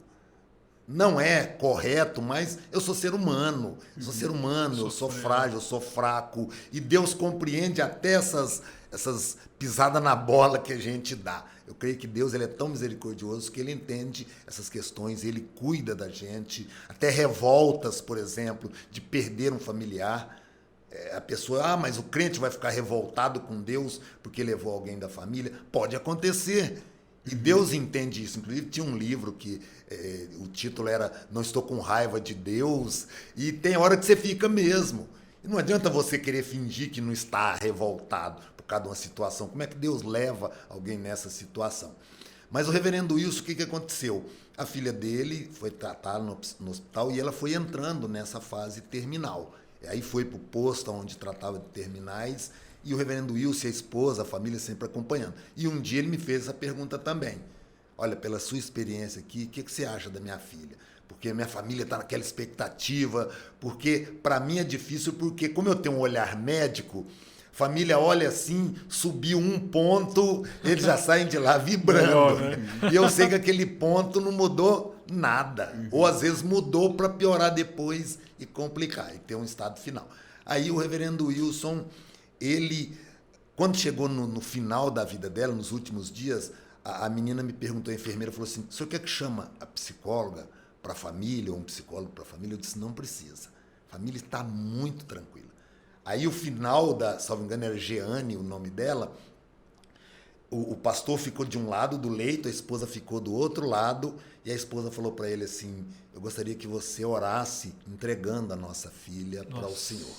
Rapaz. E aí ele perguntou para ela, é isso que você quer? Ela falou, é. E aí o pastor Wilson orou, agradeceu a Deus pelo tempo da filha dele aqui, o testemunho cristão que ela deixou, ela era uma mulher muito firmada mesmo em Cristo, uma mulher de testemunho muito importante. E ele disse, Senhor, eu agradeço pelo tempo que ela ficou conosco, ela é do Senhor. E usou as palavras de Jó, o Senhor o deu, o Senhor quer levar para o Senhor ele pertence ao Senhor, eu da minha parte está nas mãos do Senhor. Impetrou a bênção sobre a filha e a gente saiu, dali algum tempo, algumas horas, ela morreu. Então é diferente. A reação de quem está tendo a proximidade da morte, da possibilidade, para quem não tem certeza, é um salto gigantesco, no escuro. Né? A gente não, a gente sabe para onde a gente vai. Pastor, é assim, engraçado que basta você ir em velório, né? Às vezes quando a gente na lida pastoral faz muito isso, né? Vai em velórios e às vezes você chega, você vê ali 4, 5 pessoas sendo veladas no cemitério ali, né? É interessante como que, se você parar para observar, você sabe nitidamente qual que é o velório de crente e qual que não é. Né? O desespero que tem, as pessoas gritando, aquela... Que nem você falou, existe o choro, mas parece que são lágrimas que elas caem sendo consoladas. Né? Existe o desespero, a tristeza, né? Mas você chega, por exemplo, já fui em velório mesmo de pessoas não crentes, né? Que não criam em Cristo, o desespero de todo mundo ali dentro, aquele choro, você percebe que é um choro diferente, né? E aí eu queria fazer a pergunta para o senhor. O senhor acha que existe aquela melhora, é uma lenda, né? Melhora pré-morte? Tem, cientificamente isso é explicável.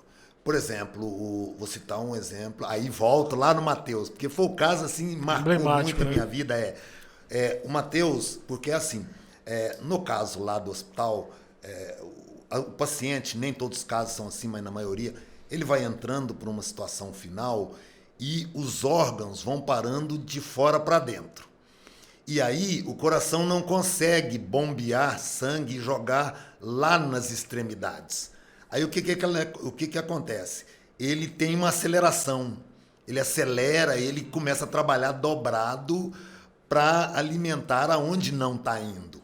Só que isso vai chegando, isso vai fechando para dentro. Então, ele tem algumas reações, às vezes até de aparência de melhora e tudo, mas é um preparo que vai, depois volta, e aí não é só a questão de lenda, não, que a pessoa ele melhorou para morrer. Em muitos casos é isso mesmo. Porque é meio que batata, né? Assim, o corpo está reagindo aqui, mas assim. É mesmo. Por exemplo, o Mateus, o coração dele acelerou, depois ele foi voltando, desacelerando, até quando a mãe dele falou, e aí, parou? Aí eu tava com a mão no peito dele, falei, não, agora o coração parou. Mas ele briga, o coração briga ainda há muito tempo para tentar manter. Eu vi até o senhor citar dos casos da família, né, de às vezes ver um ponto de melhora, a família acha que está tendo uma melhora, e o senhor chegou a comentar, né, que eu, sabendo com a experiência do trabalho, ver que aquilo não é a melhora de fato, né? Porque, é claro, né? A família vê com o coração. E não deve ser diferente. Se fosse meu familiar, também. O profissional, ele olha muito profissionalmente a questão. Eu, como capelão, eu tenho a questão do sentimento e tudo, mas também já tenho um olhar médico. Então, você olha lá naquele aparelhinho lá e tal, e batimentos e coisas, e números lá, a gente sabe, a gente conhece aquilo ali. Por exemplo, o pessoal que trabalha com paciente terminal, que é o GAPO, Grupo de Apoio Paliativo ao Paciente Oncológico, lá do hospital, eles trabalham só em domicílio com os pacientes terminais, que ele não tem mais recurso no hospital. E ele está ocupando um leito de alguém que às vezes ainda tem um certo recurso. Então ele é enviado para casa, mas ele é acompanhado por médico, por enfermeiro, por psicólogo, tem uma equipe que vai acompanhá-lo em casa. Eles trabalham com uma tabela, números mesmo. Eles somam os números disso, mais o número daquilo, e pelo total da soma define o tempo de vida que a pessoa tem. O cara fala, mas quem são eles? É quase que batata mesmo. Então é assim. Então, às vezes, a família está naquela expectativa, fulano dá uma reagida, volta a lucidez, mas os números que o médico está acompanhando, que a equipe está acompanhando, tá baixando ou está indo para um outro lugar. Então, e para mim é pesado. Eu lembro que tem um médico no hospital, o Dr. Frederico, que ele falou para mim, João, a coisa mais difícil é quando eu olho o exame, principalmente no caso da hematologia, é tudo exame. O paciente está, de repente, fisicamente igual nós estamos aqui, mas o exame dele está mostrando a gravidade. Aí diz que ele pega o exame do paciente, está tudo complicado, e o paciente pergunta para ele assim, doutor, eu vou ficar bom, né? Aí aquilo arrebenta, porque ele sabe que por ali não vai ficar. Agora, Deus tem o seu poder, ele faz milagres, ele tira pessoas de situações lá, mas a grande maioria... Inclusive, a UTI do Hospital Jorge, ele é mais Pastor complicado João, que as assim, eu outras acho que UTIs. eu só tocou num ponto que eu queria ouvir do senhor, né? Acho que o senhor já falou que tem muitas histórias, mas o senhor já presenciou uma, assim, que realmente os médicos falaram, não tem mais condições, e de repente Deus milagrosamente mudou todo o quadro e a pessoa saiu dali, por exemplo, que nem o senhor falou, né? Tá lá já nessa casa aí, onde os números estão dizendo, já morreu. E de repente Deus reveste o quadro e a pessoa sai dali e ninguém consegue explicar? Já. Eu tenho um caso desse que hoje eu visitei um paciente assim. Hoje de manhã eu fui à pediatria, porque tem um menino que eu estou acompanhando, o Gustavo. O Gustavo, ele ficou 100 dias internado no Hospital Araújo Jorge. Só de UTI ficou 41 dias. Nossa. E a situação do Gustavo chegou a gravidade tal que os médicos falaram para a família, ó, não tem mais jeito, os órgãos estão parando e vai parar e não tem mais retorno. O que eu tive que fazer? Teve um dia que eu peguei o meu carro e tive que ir lá no Conjunto Veracruz 1, reunir com a família, eles moram lá, para tratar do sepultamento do Gustavo. Nossa. Foi um dia assim que a gente chorou muito, foi muito emotivo, a família chorou muito, eu chorei com eles. E aí eles me perguntaram assim, eu disse, olha, vocês estão preparados? De onde vem o recurso? Como é que vocês vão sepultar o Gustavo? Vocês têm alguma reserva? Ou na hora H, com quem que vocês vão recorrer? Como é que vai tratar dessa questão? Aí eu disse, olha, Deus tem poder para reverter, mas a situação dele é de morte. Tive que tratar com eles a questão de onde seria velado, porque eles são da Igreja Assembleia de Deus, Campo de Campinas. Eu disse, olha, você precisa conversar com o seu pastor, porque por causa da Covid eles não estão aceitando se velar em casa, está criando situações, a prefeitura está exigindo, ou até aconselhando as pessoas a não velar em casa e tal, tem que ser em sala de velório. Eu disse, olha, fica caro, vocês não têm recurso, então converse com o seu pastor, se ele pode ceder uma sala da igreja para ele ser velado lá. E a gente teve que tratar disso. Aí eu disse para ela, olha, eu quero deixar bem claro o seguinte, eu creio num Deus que pode tirar o Gustavo de lá. Eu creio num Deus que pode tirar o Gustavo de lá. Só que a situação dele é essa. Então vocês têm que montar um projeto, se preparar, mas se Deus reverter a situação, você guarda esse projeto. E foi o que aconteceu. E aí ontem a mãe dele me ligou e falou, ó, Gustavo tem... amanhã ele tem consulta na pediatria. Se você quiser ir lá nos encontrar, inclusive a Jaqueline, aqui da nossa igreja, ela ajudou na fisioterapia na casa dele depois que ele saiu da UTI. O pastor Marcos, a Alta, nós estivemos lá visitando ele. E hoje o Gustavo, ele joga bola, ele tem um irmão gêmeo, o Guilherme, ele joga na divisão de base do Atlético.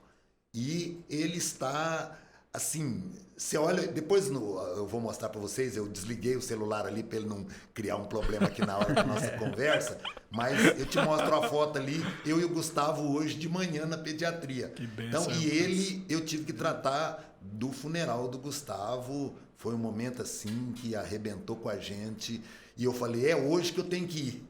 E é difícil que assim, eu não queria ir, é muito pesado pra gente ter que tratar dessa questão. Mas graças a Deus, Deus me deu uma habilidade para tratar essa questão de más notícias, como tratar, e Deus preparou também a família assim, de uma maneira muito equilibrada. E hoje a gente está só comemorando o Gustavo. O Gustavo tem quantos anos, pastor?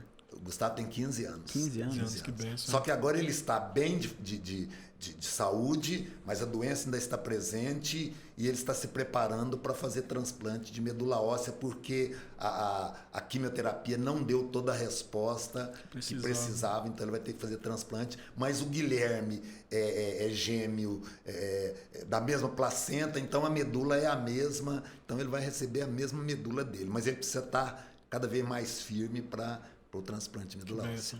Pastor, deixa eu fazer uma pergunta para o senhor aqui. Já que nós estamos falando aqui de... o senhor citou aqui 2 famílias crentes, né? Como que isso é mais fácil trabalhar. Mas como que a gente pode, no que diz respeito à capelania, como é que a gente pode, por exemplo, confortar e ao mesmo tempo evangelizar uma família descrente? Porque eu fico pensando aqui no papel de quem teve algumas experiências com capelania e também eu tive algumas experiências de fazer ofício fúnebre, que quando você vai em um ambiente que ali tem evangélico, a mesma fé que você, é muito mais fácil. Você precisa nem conhecer a pessoa. Né? É mais fácil, o ambiente é mais favorável. Agora, quando você vai num ambiente em que todo mundo que está ali não crê o mesmo que você, como é que o senhor consegue trazer palavras de conforto e ao mesmo tempo evangelizar essa família? Eu sempre parto dessa questão de que a oportunidade a gente precisa ganhá-la. Por exemplo, se eu vou a um velório de uma pessoa não crente, a família não crente, todo mundo ali não crente. Se eles me deram oportunidade, eles já abriram uma porta. Abriram uma porta, porque se der oportunidade para um pastor, ele sabe o que um pastor vai fazer e ele vai usar a Bíblia. Eu sou muito repetitivo em Eclesiastes 7:2. Quase sempre eu falo Eclesiastes 7:2. Por quê? Porque ali diz, olha, e os vivos que tomem em consideração, que considerem esse momento. Então ali eu procuro sempre enfatizar que, olha, esse momento ele é inevitável, ele precisa ser considerado e já que ele é inevitável, você precisa se preparar para esse momento. E aí eu vou dizer biblicamente o que é estar preparado neste momento. Né? É mais do que ter uma religião, porque a religião, todo mundo é religioso, cada um tem a sua, mas é diferente você ter Cristo como Senhor e Salvador. Então a porta eu creio que já ficou aberta para eu falar o que precisa falar, tanto de conforto para a família, como de alerta para as pessoas em relação àquele momento e àquela situação que um dia nós vamos ter que passar. E eu me lembro que uma vez eu falei num velório, numa família não crente aqui no cemitério Jardim das Palmeiras, e ao final teve uma senhora que falou para mim assim, nossa, mas eu não sabia daquilo que o senhor falou. Né? Eu disse, então é justamente isso. Todos que estavam presentes, exceto o que faleceu, todos ouviram e a partir de hoje todos sabem e são indesculpáveis. Então, aproveito, mas é muito difícil, porque é uma facilidade você falar, você está em casa. Até o local para onde tudo a pessoa diferente. foi, é mais fácil você falar. Algumas questões, por exemplo, eu evito. Eu não... por exemplo, eu oro, mas eu não peço para terminar orando a oração do Pai Nosso. Porque o que eles entendem como Pai Nosso, como uma oração, é totalmente diferente. Isso vai gerar uma situação complicada ali. Então, evita algumas coisas, mas se eles me deram oportunidade é porque eles querem ouvir um pastor.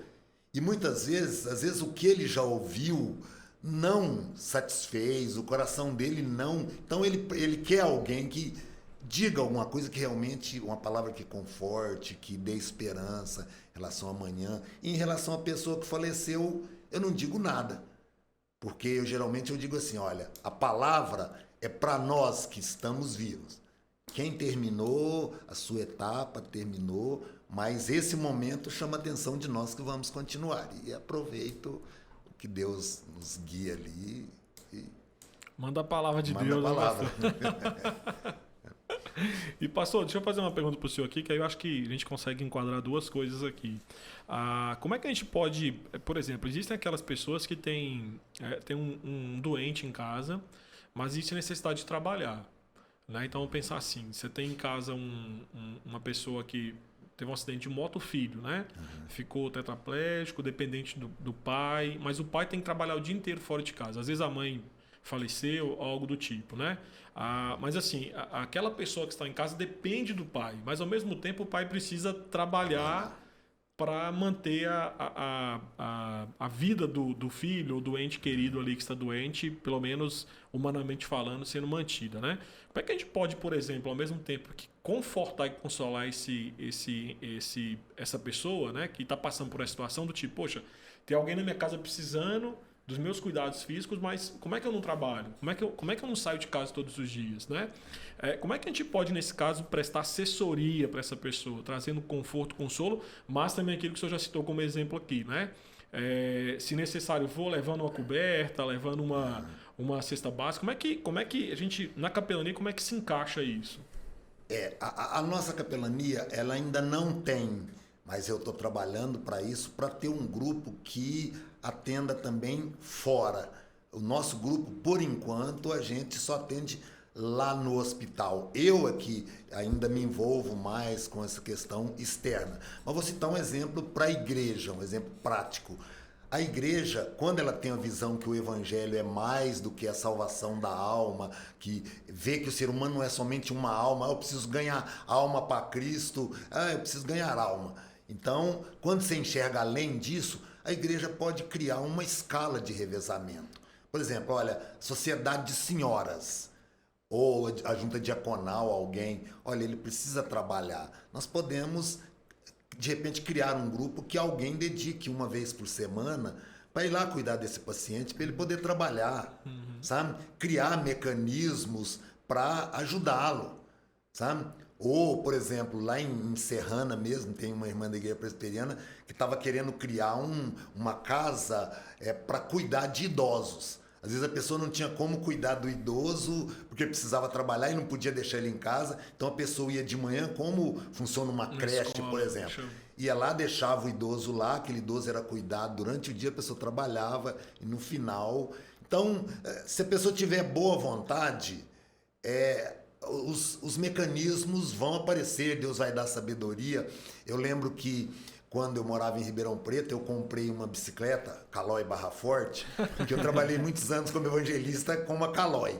E tinha irmãos que ficavam até fazendo gozação, diz que a minha esposa já andava até meia tortinha, tanto andando na garupa da minha bicicleta. E eles demoraram tanto a aprovar o crediário, naquela época você comprava uma bicicleta em 36 parcelas.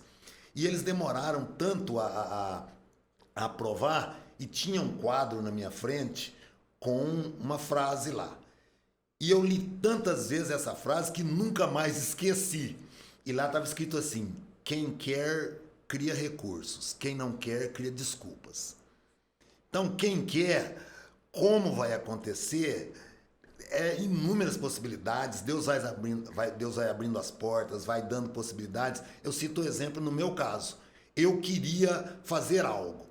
Eu procurei na comunidade, irmãos que queriam fazer comigo, apoio da comunidade, e não encontrei. Eu falei, quer saber de uma coisa? Eu quero. Então você cria recursos.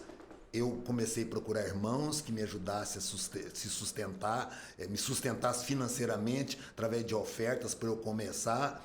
E eu comecei indo de ônibus visitar as igrejas. E a coisa foi crescendo, e aí Deus vai abrindo portas, e onde eu já estou, assim, eu queria, eu desejava, e Deus vai dando as ferramentas. Eu creio que quando você diz assim, eis-me aqui, as ferramentas, mas uma das questões importantes é isso. Só que aí é aquela questão, onde você diz, olha, pode contar conosco, às vezes precisa isso, eu já passei um dia inteiro cuidando de um paciente, enquanto a esposa foi em São Paulo buscar as filhas que vieram do Japão e estava na Polícia Federal no aeroporto de Guarulhos e só a mãe podia pegar.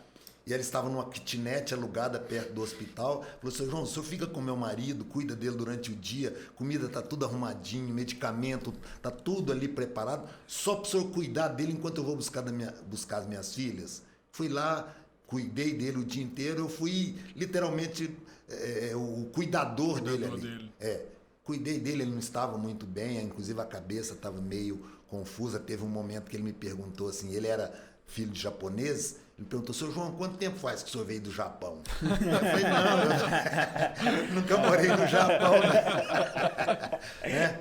E até foi uma brincadeira que quando eu cheguei em casa, eu falei para minha esposa, falei, olha, o rapaz me perguntou isso. A minha filha falou assim, pai, mas o cara tava ruim mesmo, hein? Porque se ele pergunta quanto tempo o senhor veio da África, era diferente, né? Então, essa é a disposição. Olha, eu preciso de você para cuidar do meu familiar. Isso para mim é capelania. E se a igreja se dispõe, inclusive a própria Eleni dá um curso nas igrejas ensinando como visitar, como montar projetos de acompanhamento com famílias enlutadas. Ela dá um curso específico só sobre essa área, porque tem muita gente que tem boa vontade, mas que não tem preparo. Então ela ensina a igreja como se preparar para isso. Né? Nesse momento. Pastor, então ajudando a família, assim, se possível, até ficando lá com paciente enquanto a pessoa trabalha. No começo desse bate-papo nosso aqui, o senhor citou o trabalho que o senhor iniciou, salvo engano, em 99 com o Projeto Medula, e citou as visitas na igreja, citou algumas visitas, o senhor também, a gente, em algumas conversas antes do nosso bate-papo aqui, ao vivo, gravado, né? A gente, o senhor comentou sobre o Projeto Medula, se o senhor puder falar pro pessoal de casa do que é, o que é essa extração da medula, né? Como é que é isso? Porque eu acho que é um projeto muito interessante, mais que isso, né? Ele é fundamental para a vida das pessoas, né? Até digo que o Projeto Medula merece depois um outro podcast, porque esse projeto aí É o Projeto Medula, porque assim, é como eu disse, quem quer cria recursos. Eu não sabia nada, mas essa questão do Lucas mexeu comigo. Eu disse, olha, eu vou me informar. Aí meu genro entrou no site da AMIO, que é a Associação de Medula Óssea de São Paulo, pegou algumas informações e eu saí visitando as escolas, igrejas, buscando doadores de medula, que é uma coisa muito simples. Inclusive hoje nem fala mais transplante de medula óssea, é transplante de células hematopoéticas. Então mudou muita coisa aí, porque tem outras células que agem numa outra situação. Então buscava doadores, ensinando as pessoas o que é medula, como extrair a medula, como doar, como fazer o cadastro, a simplicidade que é fazer isso e a importância para o paciente. Como Deus me conduziu por causa desse projeto para o Araújo Jorge, aí eu fui trabalhar no setor de transplante de medula óssea. Então eu tenho fotos da medula, eu tenho vídeos dos transplantes, como é que a medula é extraída do doador, como é que ela é infundida no paciente, a simplicidade disso. Então esse é o meu trabalho. Em relação à comunidade, esse trabalho nunca foi muito bem aceito. Primeiro que as pessoas não querem entrar muito nesse assunto, porque, como eu disse, acham meio macabro algumas coisas. Mas é falta de visão. Eu agradeço a Deus todos os dias pela Primeira Igreja, que é a única igreja em Goiânia que tem a visão de capelania e investe pesado. Eu vou dizer pesado mesmo na capelania, porque, inclusive, além do meu sustento, tem uma verba que o conselho aprova, leva para a questão de finanças, específica para eu ajudar os pacientes. Esse dinheiro é para eu colocar combustível no meu carro para visitas em domicílio, eu ajudo a pagar, às vezes, algum exame que o paciente não dá conta de pagar. Esses tempos mesmo eu fui em Palmeiras de Goiás levar um colete ortopédico que a igreja pagou para o paciente, ele não tinha como comprar. Então tem todas essas questões. Mas nunca houve muita abertura. Agora estão me dando uma certa abertura, depois que eu fui ordenado, porque agora eles falam, o reverendo João Batista. Quando você era só evangelista. Mas quando eu era só Eve, não tinha muito essa abertura. Quando colocou o R na frente, mudou tudo. Inclusive, teve um irmão. Que é isso, teve um irmão que me convidou um dia para falar na igreja dele e me apresentou como um grande teólogo. Eu disse, puxa vida, eu virei um grande teólogo, né? Mas foi muito difícil. Só que assim, em muitos momentos eu pensei em desistir. Porque você fala assim, você já teve momentos de pensou em desistir? Já. Eu já passei muita dificuldade financeira. Deus nunca me deixou faltar o necessário. Mas eu já passei muita dificuldade, já pensei em desistir, mas Deus não deixou. E eu sempre pedi a Deus, Senhor, abre uma porta, levanta uma igreja que tem essa visão da importância do ministério desse, porque a igreja ela está pensando em abençoar as pessoas, sem pensar em retorno de membresia para ela. Porque geralmente as nossas igrejas é assim, elas começam um trabalho social, mas se a família não vem para a igreja, ela abandona aquela família. Faz a troca, né? Eu te dou a cesta básica se você vier na igreja. A primeira igreja, graças a Deus, tem essa visão de abençoar. A gente fala abençoar, mas a igreja que é abençoada em poder fazer um trabalho desse. Como no meu caso. Eu não vou lá abençoar as pessoas. Às vezes o paciente fala assim, olha, Deus te abençoe muito, Deus te dê em dobro. Eu disse, olha, amém por isso, mas eu não estou aqui para receber. Eu estou compartilhando com vocês o que eu já recebi. Mas o pessoal não tem muita visão, entende que o papel da igreja não é esse. Então diz que pregar o evangelho não é isso. Então não tive muito apoio, mas Deus manteve isso no meu coração, essa chama, e nunca deixou apagar. E eu já passei situações difíceis, que eu já fui denunciado lá no Araújo Jorge como mototaxista clandestino. Eu tinha uma moto que ajudava os pacientes e um dia a polícia me parou lá com o cara da SMT e disse assim, olha, nós recebemos a denúncia que você é mototaxista clandestino. Sapamão, não sou, eu sou voluntário. Aí disse assim, não, mas o mototaxista... Agora que eu entendi, pastor. Ele falou, o mototaxista está aqui, ele disse que você sai com o paciente, você sai com familiares dele e você é clandestino. Aí eu tive que ir na SMT tentar explicar. Nossa. Primeira vez eles não aceitaram. Depois o mototaxista levou a questão para o Ministério Público. Nossa, aí a polícia voltou lá de novo com a SMT e disse que se eu não arrumasse a questão, documentasse mesmo e protocolasse lá, eles teriam que prender minha moto. Aí eu consegui, o hospital fez um documento, papel timbrado da associação, o setor de transplante fez outro documento. Eu protocolei lá, aí a coisa maneirou. Eu disse, rapaz, eu sou pastor, eu tinha salário garantido, eu deixei tudo para ser mototaxista clandestino. Eu tenho que ter. Falei, rapaz, se algum dia eu vou fazer uma besteira, eu vou fazer uma besteira grande. Vou fazer uma besteira. Tem que ser pelo menos inteligente, né?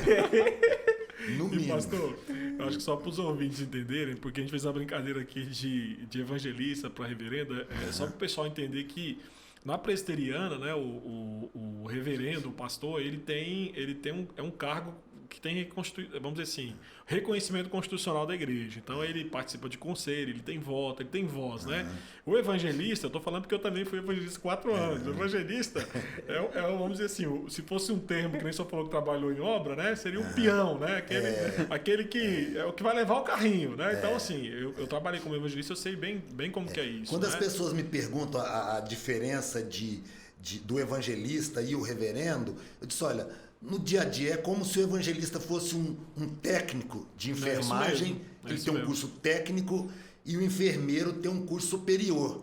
Então é um pouco assim bem básico mesmo para a pessoa entender. Mesmo. Então o evangelista, só que o evangelista ele não tem esse reconhecimento, essa garantia constitucional, porque inclusive ele não está na Constituição da igreja, mas é um pastor de fato. Né? Só que não é de direito por questões constitucionais.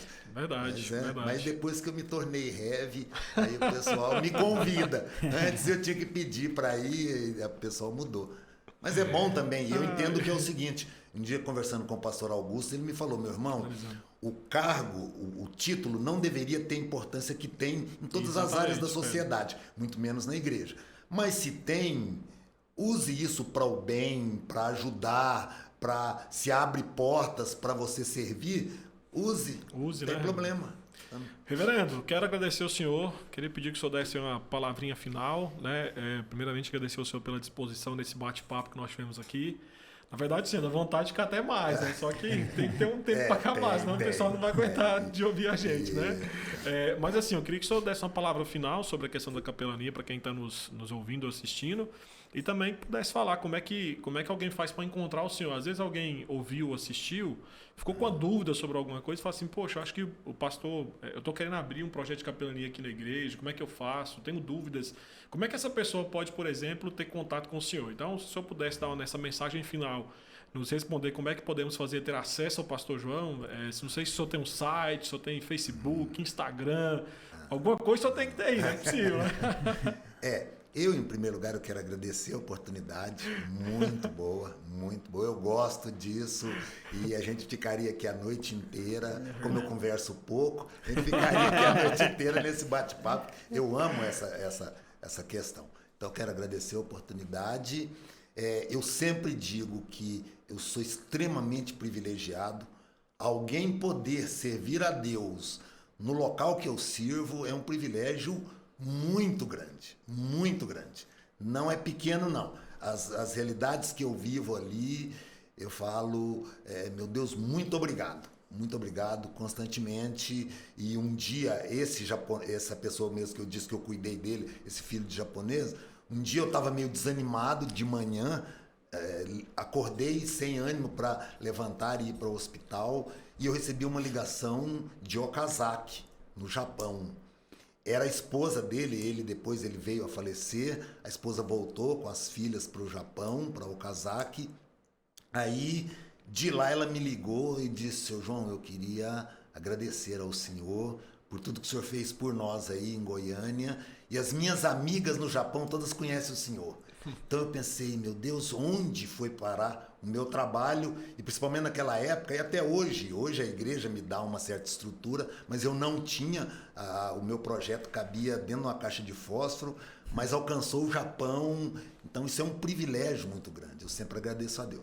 E se alguém quiser fazer, é só me procurar, é só procurar a igreja, na secretaria, tem o meu telefone não tem restrição, é só pegar o meu telefone, ligar para mim e a gente conversa, o que eu puder ajudar. Se quiser trabalhar no Araújo Jorge também, aí a gente tem que conversar o que tem que ser feito, como é que se prepara para isso. Eu até vou deixar aqui aberto as minhas redes sociais, né, que tanto o Instagram quanto o canal do YouTube, o pessoal que assistiu, né, e ouviu e quiser entrar em contato com o Pastor João, como ele liberou aqui, me mande a mensagem que eu disponibilizo o telefone do Pastor João. Os pacientes no hospital, todos, olha, quero o seu telefone, todos eles têm.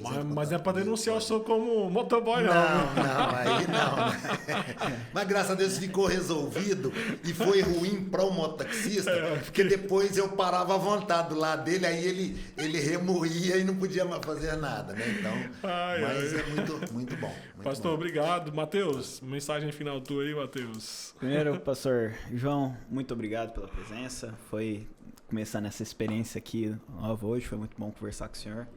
E enquanto a gente estava aqui conversando, vieram vários pensamentos, mas um é a gratidão a Deus pelo testemunho do senhor. Eu hoje com meus 23 anos, quase 24, mas com carinha de 23 ainda, preservada a carinha de 23. Eu fico muito, assim, inclinado ao trabalho. Eu acompanhava o senhor algumas vezes lá no trabalho que a gente fazia às quartas-feiras, e saber que às vezes a gente não tinha...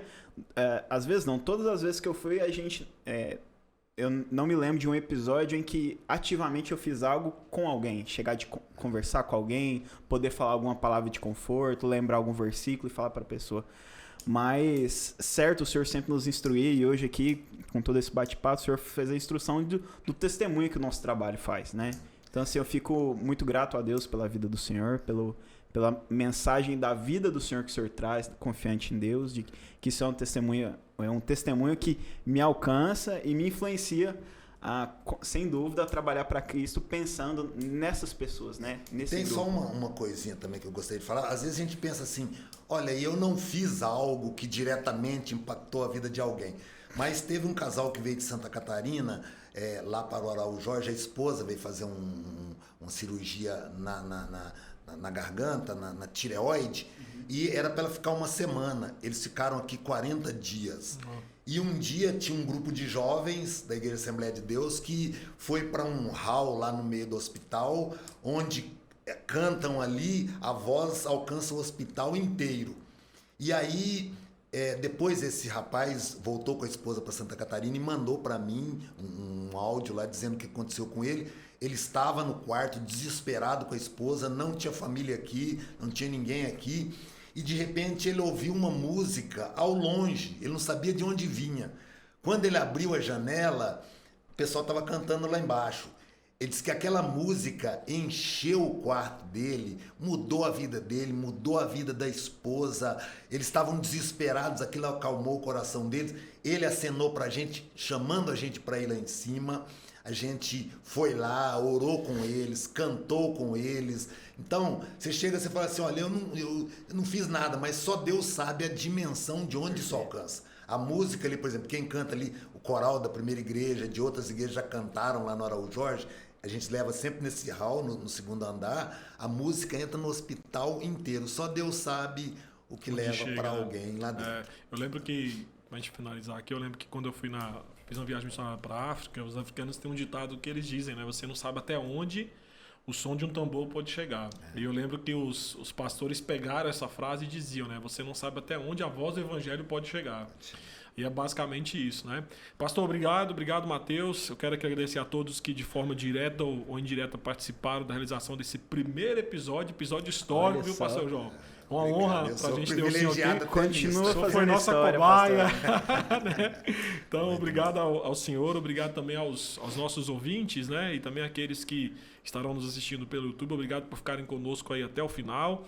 Então, quero agradecer também ao Matheus, que está aqui conosco, e ao Diego, que você não pode ver, mas está na parte técnica e nos assistindo, nos ajudando. E agradecemos também ao patrocínio da Polimimos. Né? Lembrando que o Pastor João vai receber das mãos do Matheus aí uma plaquinha que está dizendo o seguinte: fazemos o que, Matheus? Fazemos planos para a nossa vida, mas é o Senhor que orienta os nossos passos. Tá bem. Pastor João, a lembrancinha da Polimimos, viu, para o senhor aí colocar Obrigado. na casa do Senhor, viu? Lembrar, né? E lembrando o pessoal que está em casa, aquele que está nos assistindo aí no carro, em casa, não sei onde é que você está nos ouvindo, nos assistindo, basta você entrar lá no Instagram, @poli_mimos e ver o catálogo da Polimimos e comprar alguma coisa, adquirir alguma coisa da Poli. Se alguém também quiser apoiar o nosso podcast aqui, né, Matheus? Entre em contato conosco, estaremos abertos aí para receber as suas ajudas. É engraçado, pastor, o senhor falando assim pro pessoal entrar em contato, que impressionante como meu telefone ele atende a qualquer hora que você quiser me ligar para oferecer aqui um patrocínio para esse programa. Então, tomara, assim, porque você tá difícil de falar, rapaz. O cara tá fazendo propaganda. Pastor João, o senhor falou, quando falou conte comigo, conte comigo rapaz, mesmo. O bicho quer me mandar mensagem 2 horas da tarde e o rapaz aqui, o jovem mancebo estudante. Não, manda mensagem, ligou pro jovem, o jovem atende. Mas o jovem tá estudando, pastor, o jovem tá enriquecendo o seu conhecimento, entendeu? Meus queridos, é isso aí, obrigado. Nós ficamos por aqui. Até o próximo episódio. Um grande abraço. Um abraço.